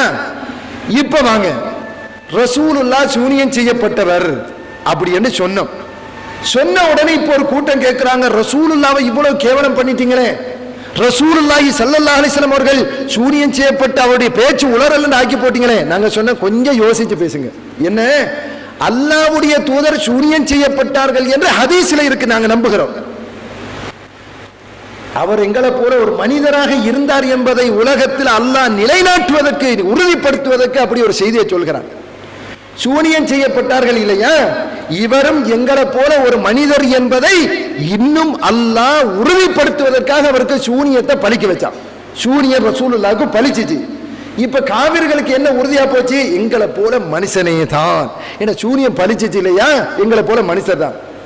ஆனால் அவர் அல்லாஹ்வுடைய தூதர் என்பதை அல்லாஹ் காட்டி கொடுக்கிறார். எப்படி காட்டி கொடுத்தான்? சூனியம் செஞ்சது யாரு, எங்க செஞ்சா, எப்படி செஞ்சா, எந்த இடத்துல செஞ்சா என்ற விவரங்களை எல்லாம் அல்லாஹ் அப்படியே காட்டி கொடுத்தார். இப்ப என்ன உறுதியா போச்சு தெரியுமா? அல்லாஹ்வுடைய தூதர் ஒரு மனிதனாக இருந்து சூனியம் பலிச்சிச்சு, ஆனா இவர் இறைவனுடைய தூதர் என்பதை காட்டக்கூடிய செய்தி யாரு எங்க எப்படி செஞ்சான பட்டியல் அல்லாஹ் காட்டி கொடுத்தார். ரெண்டு விஷயம் உறுதியா போச்சு. இன்னமான பஷரும் மிஸ்லுக்கும், நானும் உங்களை போல மனுஷன் தாப்பாண்டு நபிகள் நாயகம் ஸல்லல்லாஹு அலைஹி வஸல்லம் அதை உறுதிப்படுத்துகிறாங்க. இரண்டாவது பக்கம் யூஹா இலைய எனக்கு வஹி வருகிறது என்ற செய்தியை அல்லாஹ் வந்து போட்டு காட்டி கொடுக்கிறான். யாரு எங்க எப்படி செய்த அந்த செய்தியை காட்டி கொடுக்கிறான். இப்ப நபிகள் நாயகம் ஸல்லல்லாஹு அலைஹி வஸல்லம் அல்லாஹ்வுடைய தூதர் என்கிறது உறுதியாகிச்சா அல்லது சூனியம் செய்யப்பட்டதினால இல்ல தூது செய்தி கேவலமா போச்சென்று ரசூல் இல்லண்டு ஆகி போனாரா? இறை தூதர் என்பதை இன்னும் உறுதிப்படுத்தக்கூடிய மாதிரி தான் அந்த செய்தி இருக்குது. உதாரணமா நீங்க பாருங்க, நபிகள் நாயகம் ஸல்லல்லாஹு அலைஹி வஸல்லம் அவர்களுக்கு ஒரு யூத பெண் வந்து நஞ்சு ஊட்டுகிறார். ஆட்டை அறுத்து ஆட்டு இறைச்சியில வந்து நஞ்சை போட்டு நபிகள் நாயகம் ஸல்லல்லாஹு அலைஹி வஸல்லம் அவர்களுக்கு அந்த உணவை விருந்து கலைச்சி சாப்பாடு கொடுக்கிறார். நபிகள் நாயகம் ஸல்லல்லாஹு அலைஹி வஸல்லம் அந்த இறைச்சி சாப்பிட்டாங்க. சாப்பிட்ட பிறகுதான் ஒரு சில துண்டுகளை சாப்பிட்ட பிறகுதான் அல்லாஹ்வுடைய தூது அப்படியே நிறுத்துங்கன்னு சஹாபாக்கள்கிட்ட சொல்லிட்டு கேட்கிறாங்க. அந்த பெண்ணை அழைத்து கேட்டார்கள், இதுல நஞ்சு போட்டது யாரு? அப்பதான் அந்த பெண் சொல்லுகிறாள், நீங்க உண்மையாகவே அல்லாஹ்வுடைய தூதராக இருந்தால் அல்லாஹ் உங்களுக்கு காட்டி கொடுப்பான். பொய் நபியா இருந்தா தொலைஞ்சு போகட்டுமே, இதோட சாப்பிட்டு போகட்டுமேன்னு சொல்லித்தான் நான் நஞ்ச போட்டேன்னு சொன்னார். அப்ப நபிகள் நாயகம் ஸல்லல்லாஹு அலைஹி வஸல்லம் அந்த உணவை வந்து கொட்ட சொல்கிறாங்க. இப்ப என்ன, உணவுல நஞ்சு போட்டது அல்லாஹ் வந்து சாப்பிட முன்னாடி காட்டி கொடுத்திருக்கலாம். இவர் எங்களை போல ஒரு மனிதர் தான் என்பதை உலகத்தில் நிலைநாட்டி உறுதிப்படுத்துவதற்காக அல்லாஹ் என்ன செய்கிறான்னு கேட்ட சாப்பிட வைக்கிறான். சாப்பிடுங்க. ரசூலுல்லாஹ் சாப்பிட்ட பிறகு, சாப்பிட்டு முடிந்த பிறகுதான் சாப்பிட்ட அரைவாசியில கேட்கிறாங்க, யாரப்பா நஞ்சு போட்டு நிறுத்துங்க, நஞ்சு போட்டது யாரு? அல்லாஹ் என்ன செய்கிறான், மனிதர் என்பதை நிலைநாட்டக்கூடிய மாதிரி நஞ்ச போட வச்சு சாப்பிட வைத்து விட்டு இறை தூதர் என்ற செய்தியை நிலைநாட்டு முகமாக நஞ்சு போட்ட விஷயத்தை அங்க காட்டி கொடுக்கிறார். அல்லாஹ் நாடி இருந்தா சாப்பிட முன்னாடியே காட்டியிருக்கிறார். ஏன்னு கேட்ட இவர் எங்களை போல ஒரு மனிதர் தான் என்பதையும் நிலைநாட்டி இவருக்கு வஹி வருது என்பதையும் நிலைநாட்டுவதற்காக, ரெண்டையும் நிலைநாட்டுவதற்காக அல்லாஹ் அங்கே எப்படி காட்டி கொடுக்கிறான்னு கேட்ட சாப்பிட வச்சு காட்டி கொடுக்கிறார். இப்ப என்ன உறுதியா போச்சு, அந்த பெண்ணுக்கு சாப்பிட்டாங்க மனுஷன், ஆனா இறைவன் பின்னாடி இருக்கிற அந்த காட்டி கொடுத்து விட்டான். அப்ப மனிதர் என்பதும் உறுதியாகி விட்டது, யூஹா இலைய எனக்கு வஹி வருகிறது என்ற செய்தி இரண்டையும் அல்லாஹ் அங்க காட்டி கொடுக்கிறான். இது மாதிரியான ஏராளமான செய்திகள் இந்த சூனியம் செய்யப்பட்டவர் என்கிற விஷயத்துல வந்து ரசூலுல்லாஹ் எங்களை போல ஒரு மனிதர் என்பதை உறுதிப்படுத்தும் முகமாகத்தான் அல்லாஹ் வந்து பல இடங்களில் ஞாபகப்படுத்துகிறான். இது நானா சொல்லல, அவங்க காட்டக்கூடிய குர்ஆனுடைய வசனங்களே அல்லாஹ் அதை சொல்லிடுறான். அந்த குர்ஆனுடைய வசனங்களை அடுத்து போங்க கொஞ்சம்.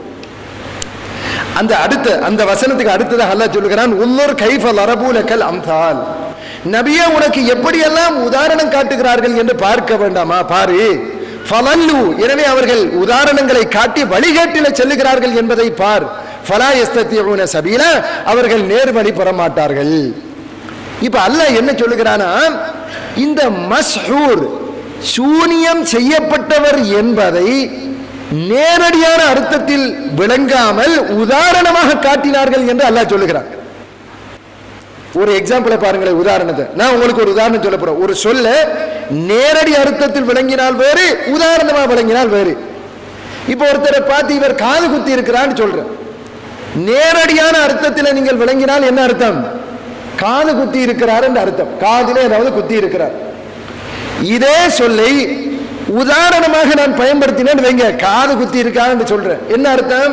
இவன் வந்து ஒரு பொன்னத்தன்மையானவன், பொம்பளை, அதாவது பொன்னேனுங்கிற மாதிரியான ஒரு அர்த்தத்தில் பாவிக்கிறான். அப்படித்தானே இருக்கிறான்.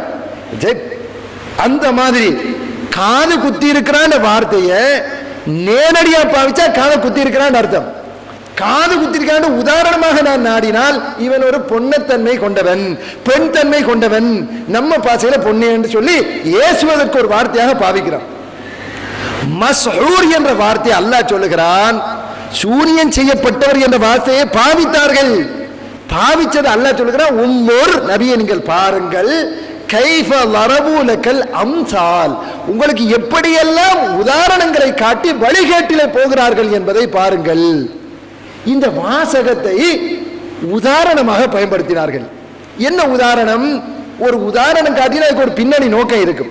உதாரணமா ஒருத்தரை காட்டி சிங்கத்தை போல என்கிற, சிங்கத்தை போலன்னு சொன்னா இவருக்கு 4 கால் இருக்கிறது, வால் இருக்கிறது, இப்படி பெரிய ஜடாமுடி இருக்கிற அர்த்தமா?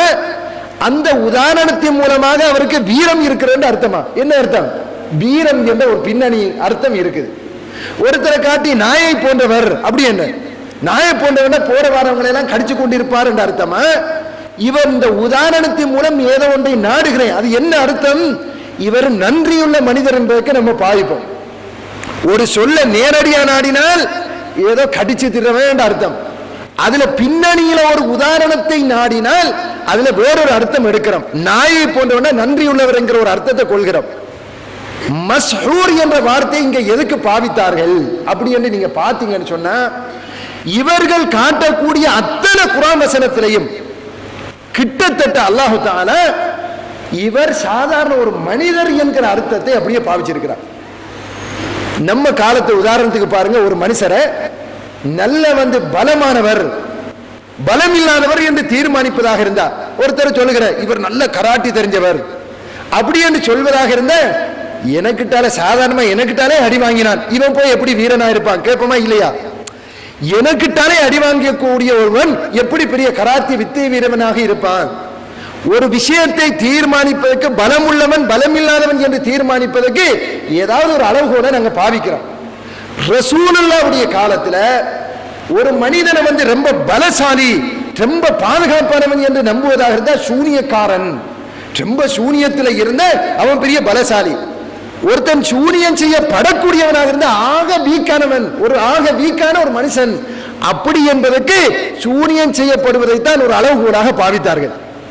இவர் சூனியம் செய்யப்பட்டார் என்று வைங்க, சூனியம் செய்யப்பட்ட ஒருவர் சூனியம் பலிக்கக்கூடிய ஒரு சாதாரண மனுஷர், அப்ப இவர் போய் எப்படி இறை தூதராக இருப்பார்? சாதாரணமான மனுஷன் சூனியம் பலிக்கக்கூடிய அளவுக்கு ஒரு வீக்கான மனிதன் என்ற அர்த்தத்தில் தான் பாவித்தார்கள் என்பதை குர்ஆனுடைய வசனங்களையும் அல்லாஹ் காட்டுகிறான். நேரடியாக தஃசீர்களையும் அதை எழுதியிருக்கிறான். அதை நான் காட்டுகிறேன், போங்க அடுத்து வந்து பாருங்க. இவங்க காட்டிய இந்த குர்ஆன் வசனத்துக்கு முன்னாடி அல்லாஹ் என்ன சொல்கிறார்? சூரத்து ஃபுர்கான் 25வது அத்தியாயத்தில் 7வது வசனத்தை பாருங்க. வகாலு, அவர்கள் சொன்னார்கள், மாலி ஹாதர் ரசூல், இந்த தூதருக்கு என்ன பிடித்து விட்டது? யகுலு தாம், சாப்பிடுகிறார், வயம்சி ஃபில் அஸ்வாக், சந்தைகளில் சுத்தி திரிகிறார், லவ்லா உன்சில இலைஹி மலக்குன் ஃபயகூன மஅஹு நதீரா, ஒரு மலக்கு கூட இருந்து இவரு கூட எச்சரிக்கை பண்ணலாமே, அப்படி இருந்தா நல்லா இருக்குமே. எங்களை போல சாப்பிட்டு உண்டு குடித்து பாதையில சுத்தி திரிகிற ஒரு மனிதரா இறை தூதராக வந்திருக்கிறார். அடுத்து அவ் யுல்கா இலைஹி கன்சுன், அல்லது இவருக்கு ஒரு பொக்கிஷம் ஹசானா இறங்கிவிடக் கூடாதா? அவ் தக்கூன லஹு ஜன்னத்துன் யாக்குலு மின்ஹா, சாப்பிடுறதுக்கு மாதிரியான ஒரு தோட்டம் இவருக்கு வரக்கூடாது, திடீரென ஒரு தோட்டம் வரணும், விளைச்சா இப்படி இருக்கக்கூடாதா? இப்படி எல்லாம் கேட்டு விட்டு என்ன சொன்னார்கள்? வகால ஸாலிமூன், அநியாயக்காரர்கள் சொன்னார்கள், இன் தத்தபிஊன இல்லா ரஜுலம் மஸ்ஹூரா, ஒரு மஸ்ஹூரான மனுஷனை தான் நீங்க பின்பற்றுறீங்க. என்ன மஸ்ஹூரண்டா? இவ்வளவுத்தையும் சொல்லி விட்டு சொல்லுகிறார்கள். என்ன சொல்லி இருக்கணும்? இந்த ரசூலுக்கு என்னப்பா பிடிச்சிச்சு? சந்தையில சுத்தி திரிகிறார், சாப்பிடுகிறார், குடிக்கிறார், எங்களை போல இப்படி தடமாறி திரிறாரே, எங்களை போல ஒரு மனுஷன் தானே பின்பற்றுகிறீர்கள் என்று சொல்ல வேண்டிய இடத்துல என்ன சொன்னார்கள்? இன்தத்தவியோன இல்லா ரஜுல மஸ்ஹூரா, மஸ்ஹூரான சிஹர் செய்யப்பட்ட ஒரு மனுஷனை தான் பின்பற்றுகிறீர்கள். அப்படி என்றா எங்களை போல ஒரு பலகீனமான சாதாரணமான ஒரு மனுஷனை பின்பற்றுகிறீர்கள் என்று சொன்னார்கள். இதை இன்னும் தெளிவாக அடுத்த வசனங்களை பாருங்க. இது சாலிஹ் அலைஹிஸ்ஸலாத்தை பார்த்து அவர்களுடைய சமூகம் சொன்னார்கள், காலு, அவர்கள் சொன்னார்கள், இன்னமா அன்த மினல் முஸஹரீன், நீங்கள் சூனியம் செய்யப்பட்டவராக இருக்கிறீர்கள் என்று சொல்லிவிட்டு அடுத்த வசனத்தில் என்ன சொன்னாங்க பாருங்க. மா அன்த இல்லா பஷரும் மிஸ்லுனா, நீங்க எங்களை போல ஒரு மனுஷர் தானப்பா. குர்ஆனில இந்த சூனியம் செய்யப்பட்டவர் என்று பாவித்த இடங்களில் எல்லாம் எங்களை போல ஒரு மனுஷர் என்பதற்கு தான் அதை பாவிச்சாங்க என்பது தெளிவாக அல்லாஹ் சொல்லி காட்டுகிறார். பாருங்க, சூரத்து ஷுஆராவுல அத்தியாயம் 26 153வது வசனத்துல, நீங்கள் சூனியம் செய்யப்பட்டவராக இருக்கிறீர், எங்களை போல ஒரு மனுஷர் தான் நீ. அப்ப சூனியம் செய்யப்பட்டவர் என்று என்ன நாடினாங்க தெரியுமா? சூனியம் பலிக்கிற அளவுக்கு எங்களை போல ஒரு சாதாரணமான மனுஷன் அப்பா நீ. இதைத்தான் அவர்கள் நோக்கமாக கொண்டார்கள். அடுத்த வசனத்தை போடுங்க. இதே பாருங்க, சூரத்து ஷூராவுல 185வது வசனத்தில் அல்லாஹ் தஆலா இதை சொல்லி காட்டுகிறான். அடுத்த பாருங்க, முனுக்கு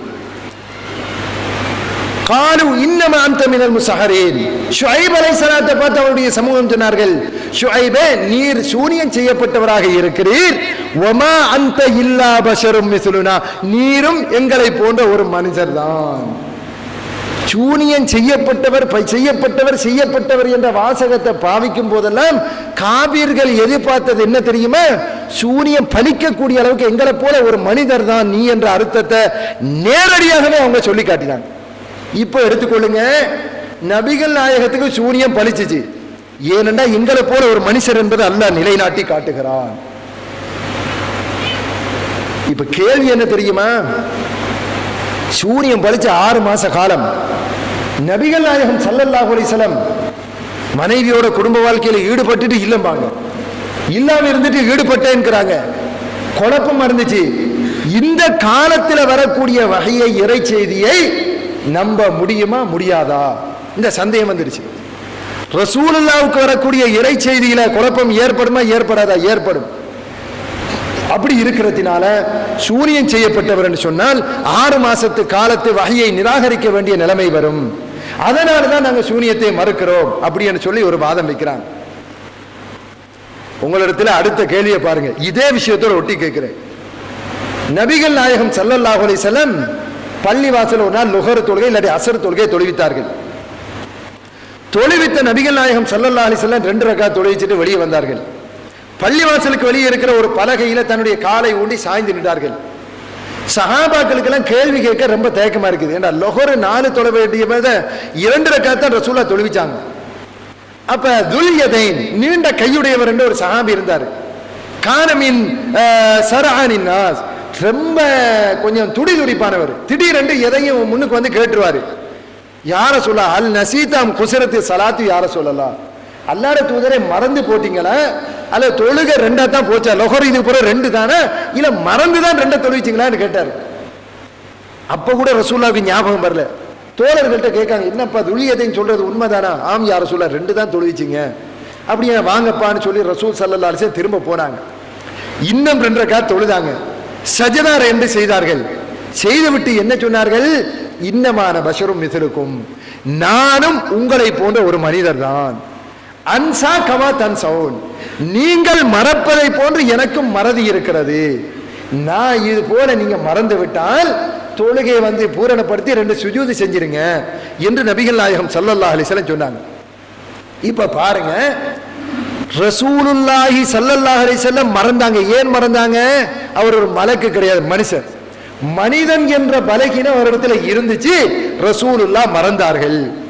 மறந்தது எங்க மறந்தாங்க? குடும்ப வாழ்க்கையில மனைவியோட ஈடுபட்டேனா இல்லையான்னு மறக்கல, சோறு சாப்பிட்டேனா இல்லையான்னு மறக்கல, பிசினஸ் பண்ணினேனா இல்லையான்னு மறக்கல. எதை மறந்தாங்க? எந்த தொழுகை அல்லாஹ்ட்ட கொண்டு வந்து தந்தாரோ அந்த தொழுகை, எந்த தொழுகையை 4 சொன்னாரோ அந்த தொழுகையில பாதியை தொழுது பாதியை மறந்து போனார்.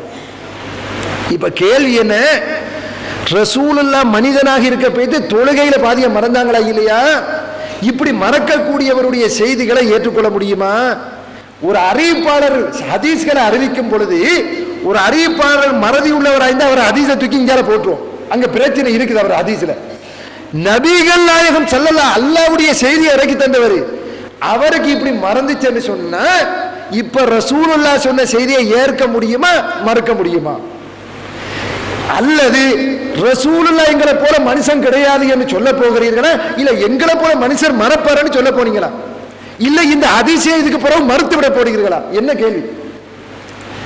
சூனியம் செய்யப்பட்ட காலத்தில் தொழுகையை மறந்தார்கள், சூனியம் செய்யப்பட்ட காலத்தில் குர்ஆனை மறந்தார்கள், திக்ரம் அப்படி ஒன்றும் கிடையாது. குடும்ப வாழ்க்கை விஷயத்துல மறந்தார்கள், ஈடுபட்டு இல்லம்பாங்க, இல்ல இருந்து ஈடுபட்டதான் அப்படி போல ஒரு எண்ணம் ரசூலுல்லாஹ்வுக்கு. சூனியத்தினால வந்த தாக்கம் மேக்சிமம் குடும்ப வாழ்க்கையோட முடிஞ்சு போச்சு. மனிதனாக இருந்த காரணத்தினால் அவருக்கு வந்த மறதி தொழுகையில பாதியை மறந்துட்டார்.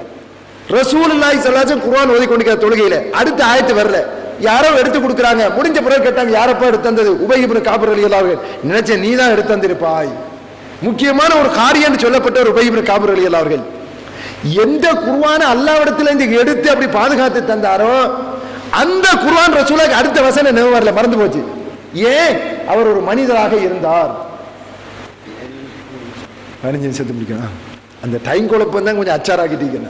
சரி, மனிதனாக இருந்த காரணத்தினால நபிகள் நாயகம் ஸல்லல்லாஹு அலைஹி வஸல்லம் தொழுகையில மறதி வருது, குர்ஆனில மறதி வந்தது. லைலத்துல் கத்ர் எப்பொழுது என்று அறிவிக்க வந்தாங்க ரசூல் ஸல்லல்லாஹு அலைஹி வஸல்லம். ரெண்டு சஹாபாக்கள் சண்டை போட்டுட்டு இருக்கிறாங்க. அவன் பிரச்சனையை முடிச்சிட்டு வர்றாங்க. லைலத்துல் கத்ர் எந்த இரவு மறந்து போச்சு. லைலத்துல் கத்ர எப்போது மறந்தவருக்கு குர்ஆன் மறக்குமா மறக்காதா? தொழுகை அடுத்த வசனம் வராத அந்த ரசூலுல்லாஹி ஸல்லல்லாஹு அலைஹி வஸல்லம் அவர்கள் மனிதனாக இருந்த காரணத்தினால் மறந்துச்சு. இவர் சொன்ன குர்ஆனை ஏற்க முடியுமா முடியாதா? தொழுகை 4 தொழுதுட்டு சஹாபி கேட்கிறாங்க, அப்ப கூட நினைவு வரல. இவர் சொன்ன செய்தியை ஏற்க முடியுமா முடியாதா? ஏற்கத்தானே செஞ்ச. ரசூலுல்லாஹ் எங்களை போல மனிதர் என்று ஏற்றோம். மறதி உண்டு, தொழுகையில மறக்கிறாங்க, குர்ஆன்ல மறக்கிறாங்க, லைலத்துல் கத்ரே மறந்து போட்டாங்க எப்ப வருது என்று சொல்லி இப்படி எல்லாம் மறந்தார்கள். அதனால் ரசூலுல்லாஹ்வுடைய மறதி இல்லை, அவர் மனிதன் இல்லை என்று சொல்லுவோமா? இல்ல, மனுஷன் தான் மறப்பாங்க. ஆனால் அவர் அல்லாஹ்விடத்திலிருந்து கொண்டு வந்த வஹீல மறதியும் இல்லை, முரண்பாடும் இல்லை, கோளாறு இல்லை, ஒரு குழப்பத்தை உங்களால காட்ட முடியாது. அதான் அவர் இறை தூதர் என்பதற்கு இன்னும் பலம். முடிஞ்சு போச்சா? மனுஷனாக இருக்கிறார், அன்றாட வாழ்க்கை விஷயங்களை மறக்கிறார், இப்படி எங்களை போல நடக்கும் போது மறக்கிறார். ஆனால் அங்கிருந்து வர்ற செய்தியில மறதி கோளாறு ஒன்றுக்கு முன்னுக்கு பின்முரண் காட்டவே முடியாது. அப்ப நாங்க என்ன ஏற்றுக்கொள்கிறோம்? இன்னமான பஷரும் மிஸ்லுக்கும், ரசூலுல்லாஹ் எங்களை போல மனிதர் தான், யூஹா இலையான அவருக்கு வர்றது வஹி, அதுல கோளாறு கிடையாது. மறதி இருக்குது, ஆனா அங்க கோளாறு இல்ல, இங்க மறந்தார் அங்க கோளாறு இல்ல. இப்ப சொல்லுங்க, சூனியத்தில் மறந்தது குடும்ப வாழ்க்கை, ஆனா மனுஷனாக இருக்க போய்த்து மறந்தது தொழுக, லைலத்துல் கத்ர், குர்ஆன். இப்ப மனுஷன் இல்லைன்னு மறுப்போமா? இல்ல மனுஷன் ஏற்றுக்கொண்டு வஹீல கை வைக்காம இருப்போமா? மனுஷன் தான் வஹீல கை வைக்க மாட்டோம். சூனியம் செய்யப்பட்டார், ஆமா செய்யப்பட்டார், அதுக்காக வஹீல கோளாறு என்று ஏற்றுக்கொள்கிறீர்களா? வஹீல கோளாறு காட்டவே முடியாது. சூனியம் செய்யப்பட்டால் நம்ம சொல்லல, அந்த ஹதீஸ்ல இருக்குது. அன்புக்குரிய சகோதரர்களே, முரண் இல்லாத விஷயத்தை முரணாக காட்டுவதன் மூலம் ஒரு ஹதீஸை மறுக்கிறாங்க. மறுத்துட்டு அவங்க எடுக்கிற முடிவு அதை வச்சு நம்மள முஷ்ரிக் என்று சொல்ல முற்படுறாங்க. எங்க போகுது நிலைமை? அடுத்த போடுங்க பாருங்க, இந்த வசனத்தை பாருங்க. சூரத் அம்பியா 21 நபிமார்களை பத்தி அல்லாஹ் சொல்லுகிற போல சொல்கிறான். இந்த இறை நிராகரிப்பாளர்கள் குர்ஆனை வந்து கேட்கும் பொழுது அந்த பராமுகம் கவனினை இதை கேட்காத மாதிரி எக்ஸாம் பண்ணிட்டு கேட்கிறாங்க, குர்ஆனை கேட்கிறாங்க. வஅஸர்ரு நஜ்வல்லதீன லலமு அல் ஹாதா இல்லா பஷரும் மித்லுக்கும். எனவே இந்த அநியாயக்காரர்கள் தமக்குள் ரகசியமாக பேசிக் கொள்கிறார்கள். என்ன சொல்றாங்கன்னா, இவர் எங்களை போல ஒரு மனுஷர் தான். குர்ஆனை ரகசியமா கேட்டுட்டு குர்ஆன ரசூலா ஓதுவதெல்லாம் செவி மடுத்து விட்டு என்ன சொல்கிறார்களா, இவர் எங்களை போல ஒரு மனுஷர் தான். அஃபதூன ஸிஹ்ர வஅன்தும் துப்சிரூன், நீங்க தெரிஞ்சுக்கிட்டே சூனியத்தின் பக்கம் வர்றீங்களா? அதாவது எங்களை போல மனுஷர் தான் என்று சொல்லிவிட்டு ஒரு சாதாரண மனுஷன்கிட்ட வர்றீங்களான்னு கேட்காம என்ன கேட்கிறாங்க, சூனியத்திடம் வருகிறீர்களா? ஒரு சாதாரண மனிதன், சூனியம் செய்யப்பட்ட ஒரு மனிதர், பலகீனமான ஒரு மனிதர் என்பதற்கான வார்த்தைகளை அடுத்தடுத்து அவர்கள் பாவிக்கிறாங்க. அந்த வசனங்கள் டைமை சுருக்கிட்டாங்க, எனக்கு அதான் பிரச்சனை. அடுத்து இங்க பாருங்க, இந்த நான் சொல்லக்கூடிய கருத்து, சூனியம் செய்யப்பட்டவர் என்று அவர்கள் பாவிக்கக்கூடிய அத்தனை வார்த்தைகளும் குர்ஆனில் அல்லாஹ் பாவிக்கும் பொழுது இவர் சாதாரண மனிதர் என்ற அர்த்தத்தில் தான் பாவிக்கிறான். அதை நான் மட்டும் சொல்லல, குர்ஆன்ல நேரடியாக அத்தனை வசனங்களையும் வருது. தஃப்சீர்கள், இது தஃப்சீர் வந்து அல்வால் பயான் சன்கைத்துக்குரியது. சூனியத்தில் அதாவது ஹாருத் மாருத் என்பவர்கள் ஷைத்தான்கள் என்று ஆதாரமாக அவங்க குர்துபி என்ற ஒரு தஃப்சீரை காட்டுறாங்க. அந்த தஃப்சீர்லையும் நான் சொல்லக்கூடிய இந்த கருத்து, இந்த முரண் இல்லை, இந்த ஹதீஸும் இந்த குர்ஆனுடைய வசனம் முரண் இல்லை என்பதற்கான ஆதாரங்களை காட்டுறாங்க. என்ன காட்டுறாங்க தெரியுமா? மஸ்ஹூர் என்று சொன்னால் அதாவது சஹருன் என்று சொன்ன இந்த நுரைப்பை, இந்த நுரையீரல் இருக்குது இல்லையா, நுரையீரலுக்கு சஹர் என்று சொல்றது. மஸ்ஹூர் என்பவருக்கு என்ன அர்த்தம் என்று சொன்னால், சாப்பிட்டு குடித்து வாழக்கூடிய ஒரு மனிதர், சாதாரணமான ஒரு மனிதர். இந்த அர்த்தம் அகராதியில பாவிக்கப்படுகிறது. அதை வந்து தெளிவாக இங்க சொல்லி காட்டுகிறார். அதனாலதான் அதை ஆதாரமாக போடுகிறார். சாதாரண மனிதர் மாலி ஹாதர் ரசூலி யகுலு தாம வயம்சி ஃபில் அஸ்வாக், அந்த சூனியம் செய்யப்பட்டவர் என்ற வசனத்தில் வரக்கூடிய இந்த தூதருக்கு என்ன பிடித்து விட்டது, எங்களை போல சாப்பிடுறாரு குடிக்காது, இவர் சூனியம் செய்யப்பட்டவர் என்று சொன்ன வசனத்தை காட்டி சூனியம் செய்யப்பட்டவர் என்று சொன்ன சாதாரண சாப்பிட்டு குடித்து வாழக்கூடிய ஒரு மனிதர், எங்களை போல ஒரு மனிதர் என்ற அர்த்தம் தான் நாடப்படுகிறது. அதுக்கு கீழே பாருங்க, கவிஞர்கள் ஜாகிலியா காலம் இஸ்லாத்துக்கு முந்தி இருந்த கவிஞர்களுடைய கவிதை கூட்டுகளும் ஆதாரமாக போடுகிறார். ஏன்னா அரபி அவருடைய மொழியை தழுவித்தான் வந்திருக்குது குர்ஆன். அரபி ஜாகிலியா கால அந்த அரபிகளுடைய அரபு மொழியை தழுவித்தான் குர்ஆனும் வந்திருக்குது. அந்த கருத்து ஏற்கனவே பாதிக்கப்பட்டிருக்கிறது. அடுத்த பக்கம்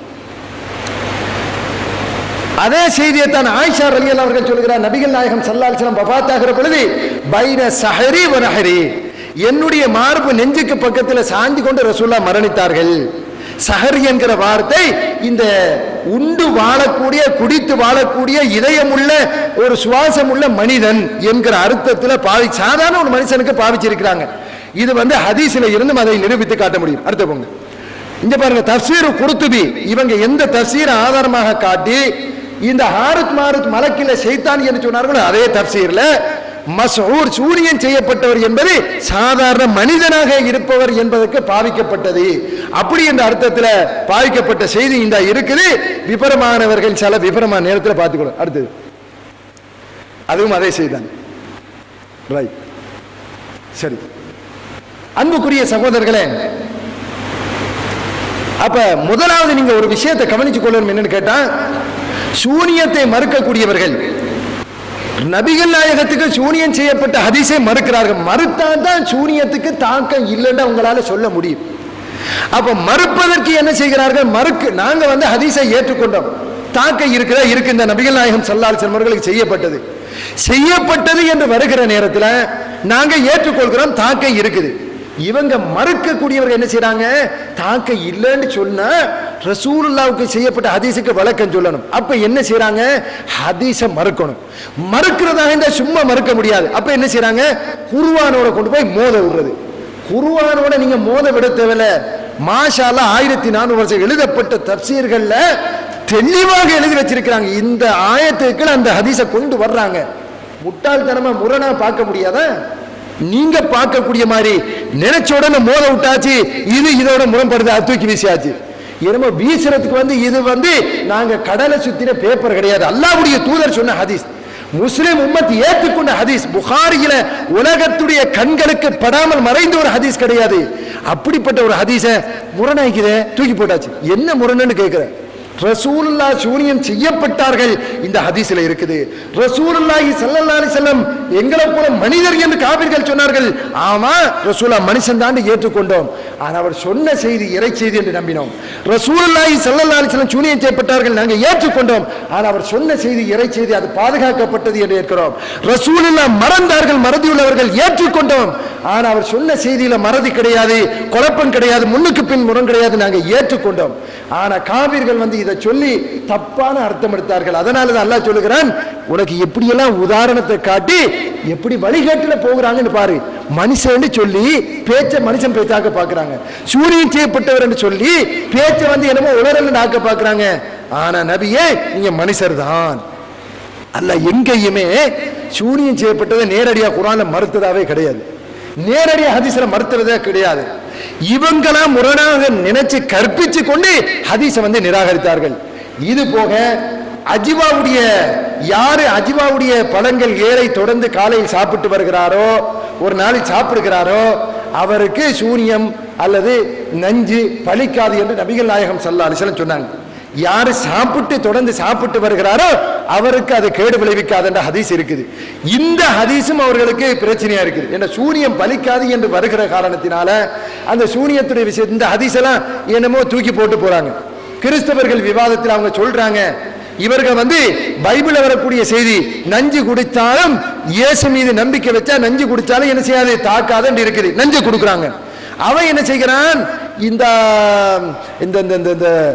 அஜுவா பேரிச்சம்பழம் சாப்பிட்டு வந்த நஞ்சு பலிக்காத, இந்தாங்க இதை சாப்பிடுங்க, இதை குடிங்க அப்படின்னு சொல்லி பேரிச்சம்பழத்தை நஞ்சையும் கொடுக்குறான். கொடுத்தோன்னே என்ன சொல்றாங்க, இது இன்றைக்கு இல்லைங்க, 15 வருஷத்துக்கு முன்னே நாங்க நிராகரிச்சிட்டோம். நாங்க நினைச்ச இன்னைக்கு தான் நிராகரிச்சாங்க. பார்த்தா இந்த குற்றச்செயலை 15 வருஷத்துக்கு முன்னாடியே ஸ்டார்ட் பண்ணிக்காங்கன்றது தெளிவான வாக்குமூலத்தோட சொல்லிட்டு போறாங்க. கண்ணியத்துக்குரிய சகோதரர்களே, அப்ப ரசூலுல்லாஹ்வுக்கு செய்யப்பட்ட ஹதீஸை நிராகரித்தார்கள். இரண்டாவது அஜ்வாவுடைய ஹதீஸை நிராகரித்தார்கள். இது போக நிறைய செய்தி இருந்தாலும் ஒரு சப்ஜெக்ட்ல நிறைய இருக்குது, இருந்தாலும் என்ன செய்ய டைம் பத்தல இல்லையா? சரி, அன்புக்குரிய சகோதரர்களே, இது போக இன்னொரு முக்கியமான ஹதீஸ் சுருக்கமாக சொல்லிடுறேன். முக்கியமான ஒரு ஹதீஸ் இவர்களுக்கு பிரச்சனையா இருக்குது. முஸ்னத் அஹ்மதுல வரக்கூடிய ஹதீஸ், அறிவிப்பாளர் வரிசையில விமர்சனம் குழப்பம் இருக்குது, பிரச்சனை இருக்குது. சரி, பிரச்சனை ஹதீஸ் அறிவிப்பாளர் வரிசை பிரச்சனை ஓரமாக்கி வச்சிருவோம். அவங்க சொல்லக்கூடிய ஹதீஸை நம்பி அந்த ஹதீஸுக்கு விளக்கம் சொல்லுவோம். என்ன அந்த ஹதீஸை வைக்கிறாங்க தெரியுமா? அல்லாஹ்வுடைய தூதர் சொல்கிறார்கள் 3 நபர்கள் சொர்க்கம் செல்ல மாட்டார்கள். அதுல ஒன்று முஸத்திகும் பிஸ்ஹர், சூரியத்தை உண்மைப்படுத்தக்கூடியவன் என்ற ஒரு செய்தியை எடுத்து காட்டுகிறார்கள். நிறைய பேருக்கு இந்த ஹதீஸை கேட்டணும், உண்மைப்படுத்தினா நம்ம சொர்க்கம் போக மாட்டோம், அதனால என்ன செய்கிறாங்க, சூனியம் இல்லதான், சூனியம் இல்லதான் அப்படின்னு சொல்லி நிராகரிக்கிற நிலைக்கு போகிறார்கள். ஒன்றை கவனிச்சு பாருங்க சகோதரர்களே. ஒரு எக்ஸாம்பிள், உதாரணம் ஒன்று காட்டுகிறேன். தொற்று நோய் இருக்குதா? இன்னைக்கு விஞ்ஞான உலகம், வைத்திய உலகம் தொற்று நோய் இருக்கிறதா சொல்லுதா இல்லையா? கொஞ்சம் பேசுங்க. தொற்று நோய் இருக்குதா இல்லையா? இருக்குதுன்றீங்க. அப்படி ஹதீஸ் கிட்ட போங்க, லா அதுவா தொற்று நோய் என்பது இஸ்லாத்துல கிடையாது, இந்த ஹதீஸ் வெட்டிருச்சு. விஞ்ஞான உலகம் சொல்லுதான் தொற்று நோய் இருக்குது. ஒரு மனுஷன் கிட்ட இருக்கிற கிருமி இன்னொரு மனுஷனுக்கு போகும், நோய்கள் தொற்றும் அப்படின்னு சொல்லி விஞ்ஞானம் இன்னைக்கு வைத்திய உலகம் சொல்லுது. ஆனா தொற்று நோய் இல்ல அப்படிங்கிற நேரடியாக ஹதீஸ் லா அதுவா தொற்று நோய் கிடையாது, இஸ்லாத்துல அந்த நம்பிக்கை கிடையாது அப்படின்னு வெட்டுது. இப்ப பகுத்தறிவு விஞ்ஞான அறிவெல்லாம் போட்டு பின்னக்கூடியவங்க இதை கொண்டு போய் மோத விட்டு எதையாவது ஒன்று மறுக்கணும், இல்ல நிராகரிக்கணும். ஆனா ஹதீஸ்களை, வேற ஹதீஸ்களை நீங்க பாத்தீங்களாக இருந்தால் தொற்று நோய் இருப்பது போன்ற கருத்தை இருக்கக்கூடிய ஹதீஸ்களும் வருது. நபிகள் நாயகம் ஸல்லல்லாஹு அலைஹி வஸல்லம் சொன்னார்கள், ஒரு ஊரில் நோய் பரவக்கூடிய நோய் பரவுகிறது என்று சொன்னால் அந்த ஊருக்கு நீங்கள் செல்ல வேண்டாம். நீங்க இருக்கக்கூடிய ஊர்ல நோய் பரவியது என்று சொன்னால் அந்த ஊரை விட்டு ஓடவும் வேண்டாம், ரெண்டும் செய்ய வேண்டாம்.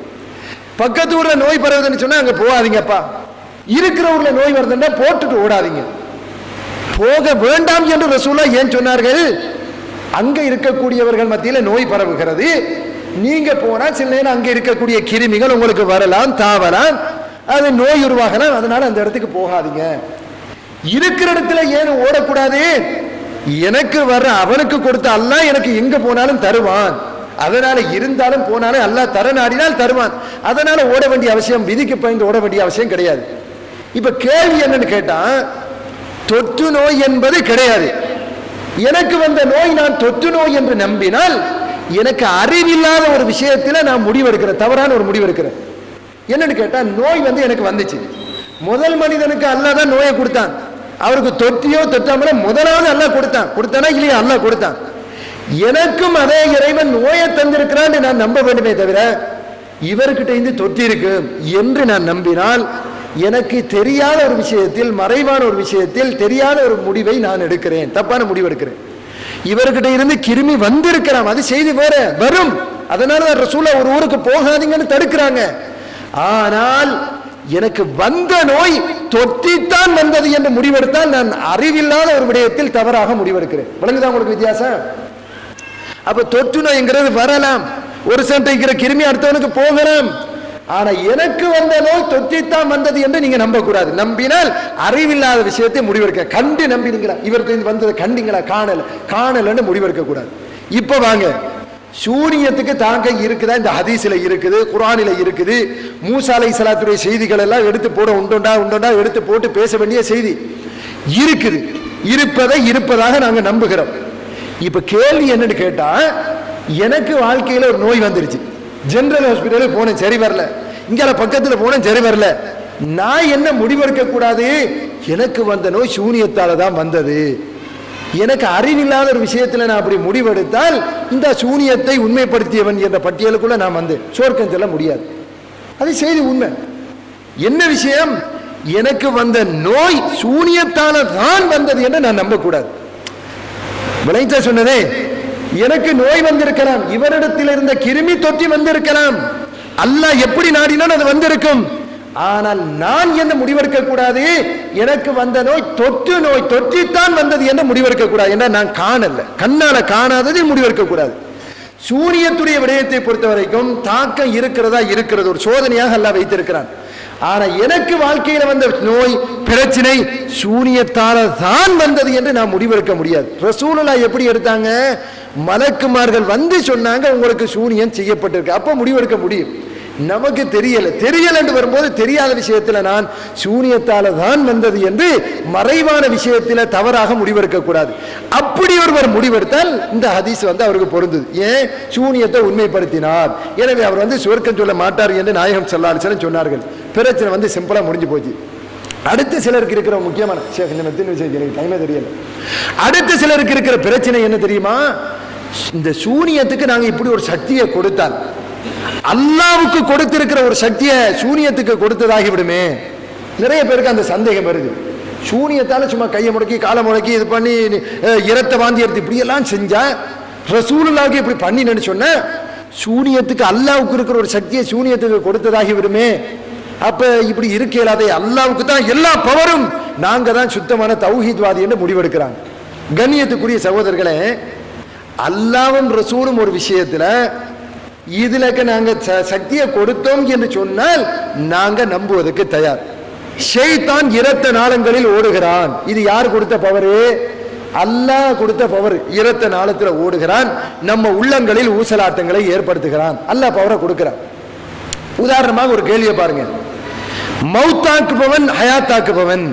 இப்ராஹிம் அலைஹிஸ்ஸலாத்துல கேட்ட உடனே உங்களோட ரப்பு யாருன்னு கேட்ட உடனே சொன்னாங்க அல்லது யுமீத்னி சும்ம யுஹ்யீன், என்னை மௌத்தாக்கி என்னை உயிர்ப்பிக்க கூடியவன் என்னுடைய ரப்பு என்று சொன்னாங்க. மௌத்தாக்குவதும் ஹயாத்தாக்குவதும் யாரு? அல்லாஹ். அதை நாங்க நம்புகிறோம். இதை உலகத்துல மனுஷன் நடத்த முடியுமா? முடியுங்கிறவங்க கையை தூக்குங்க கொஞ்சம். அப்படி மனுஷன் நடத்த முடியும்? யாருக்குமே முடியாதா? இல்ல யாருக்குமே முடியாதான்னு சொல்லுங்க. முடியாதுன்றவங்க கையை தூக்குங்க. அப்படியும் இல்லை. அல்லாதான் மௌத்தாக்குபவன் ஹயாத்தாக்கால ஒரு வீதம் கூட சந்தேகம் கிடையாது. நான் அடிச்சு சொல்கிறேன், அதுதான் எங்களுடைய ரப்பு.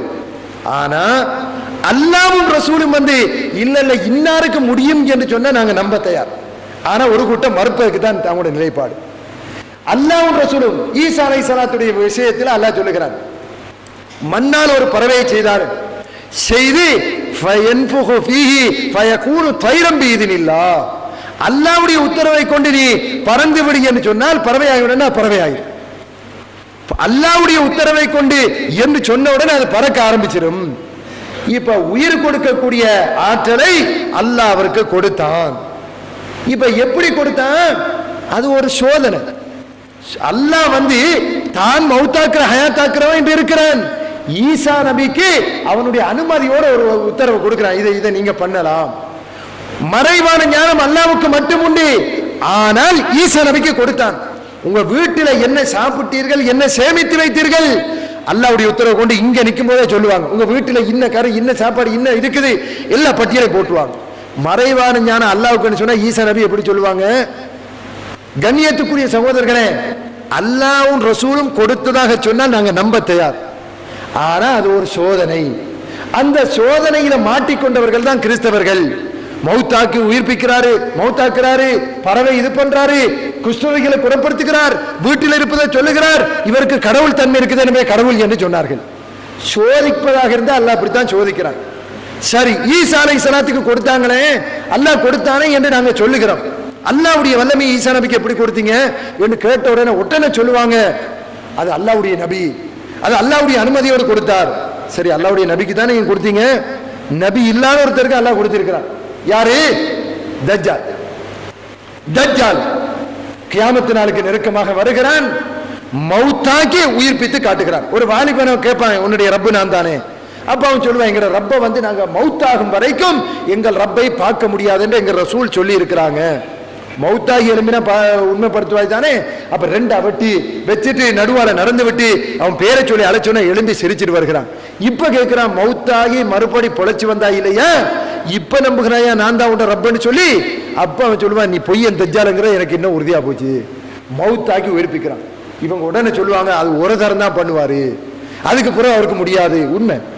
ஆனா வானத்தை காட்டி சைக்கிளை கொடுத்தா மழை பொழியும், பூமியை காட்டி அப்படி என்றா புட்பூண்டுகள் முளைக்கும், கனி வர்க்கங்கள் உடனே வெளியே வரும்.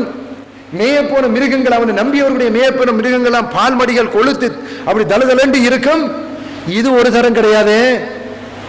ஒரு தரமாக இருந்தா கூட செய்ய முடியுமா? அல்லாஹ்வுடைய வல்லமை ஒரு தரம், நடத்தி காட்ட முடியுமா? அல்லாஹ்வும் ரசூலும் சொன்னால் அது பொய்யன் தஜ்ஜாலாக இருந்தாலும் நாங்க நம்ப தயார் என்று அல்லாஹ்வுடைய ரசூல் சொன்னார்கள். அது குர்ஆன்ல கிடையாது, ஹதீஸ்ல இருக்குது. மறுப்பீங்களா? மறுப்பீங்களான்னு கேட்கிற. குர்ஆன்ல கிடையாது. தஜ்ஜால் செய்தி அங்க இல்ல, ஹதீஸ்ல தான் இருக்குது. அல்லாஹ் தான் மௌத்தாக்குவன் ஹயாத்தாக்குபவன்.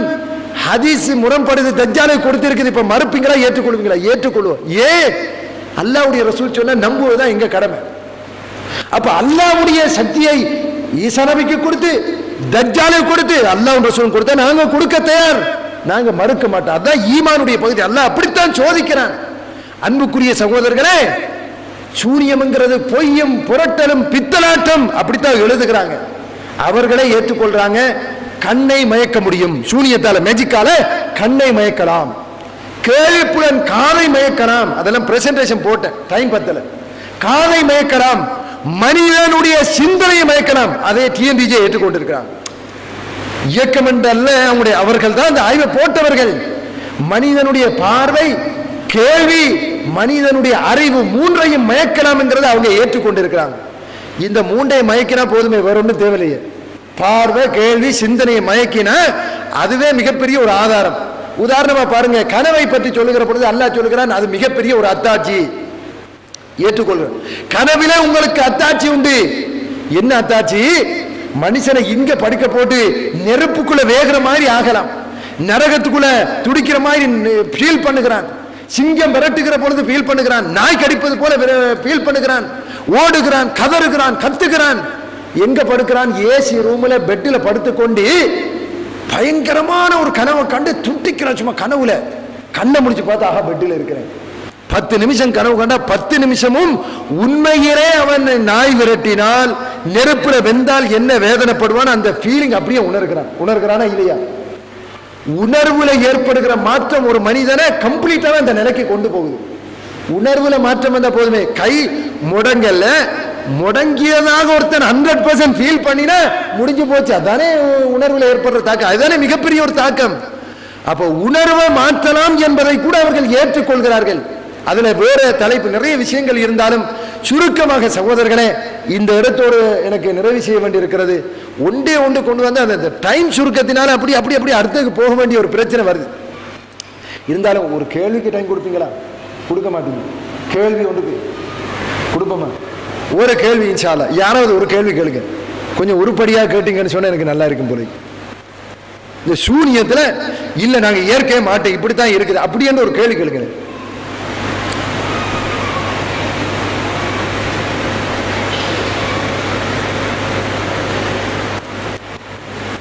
ஒத்தருமே இல்லை. ஒரு கேள்வி.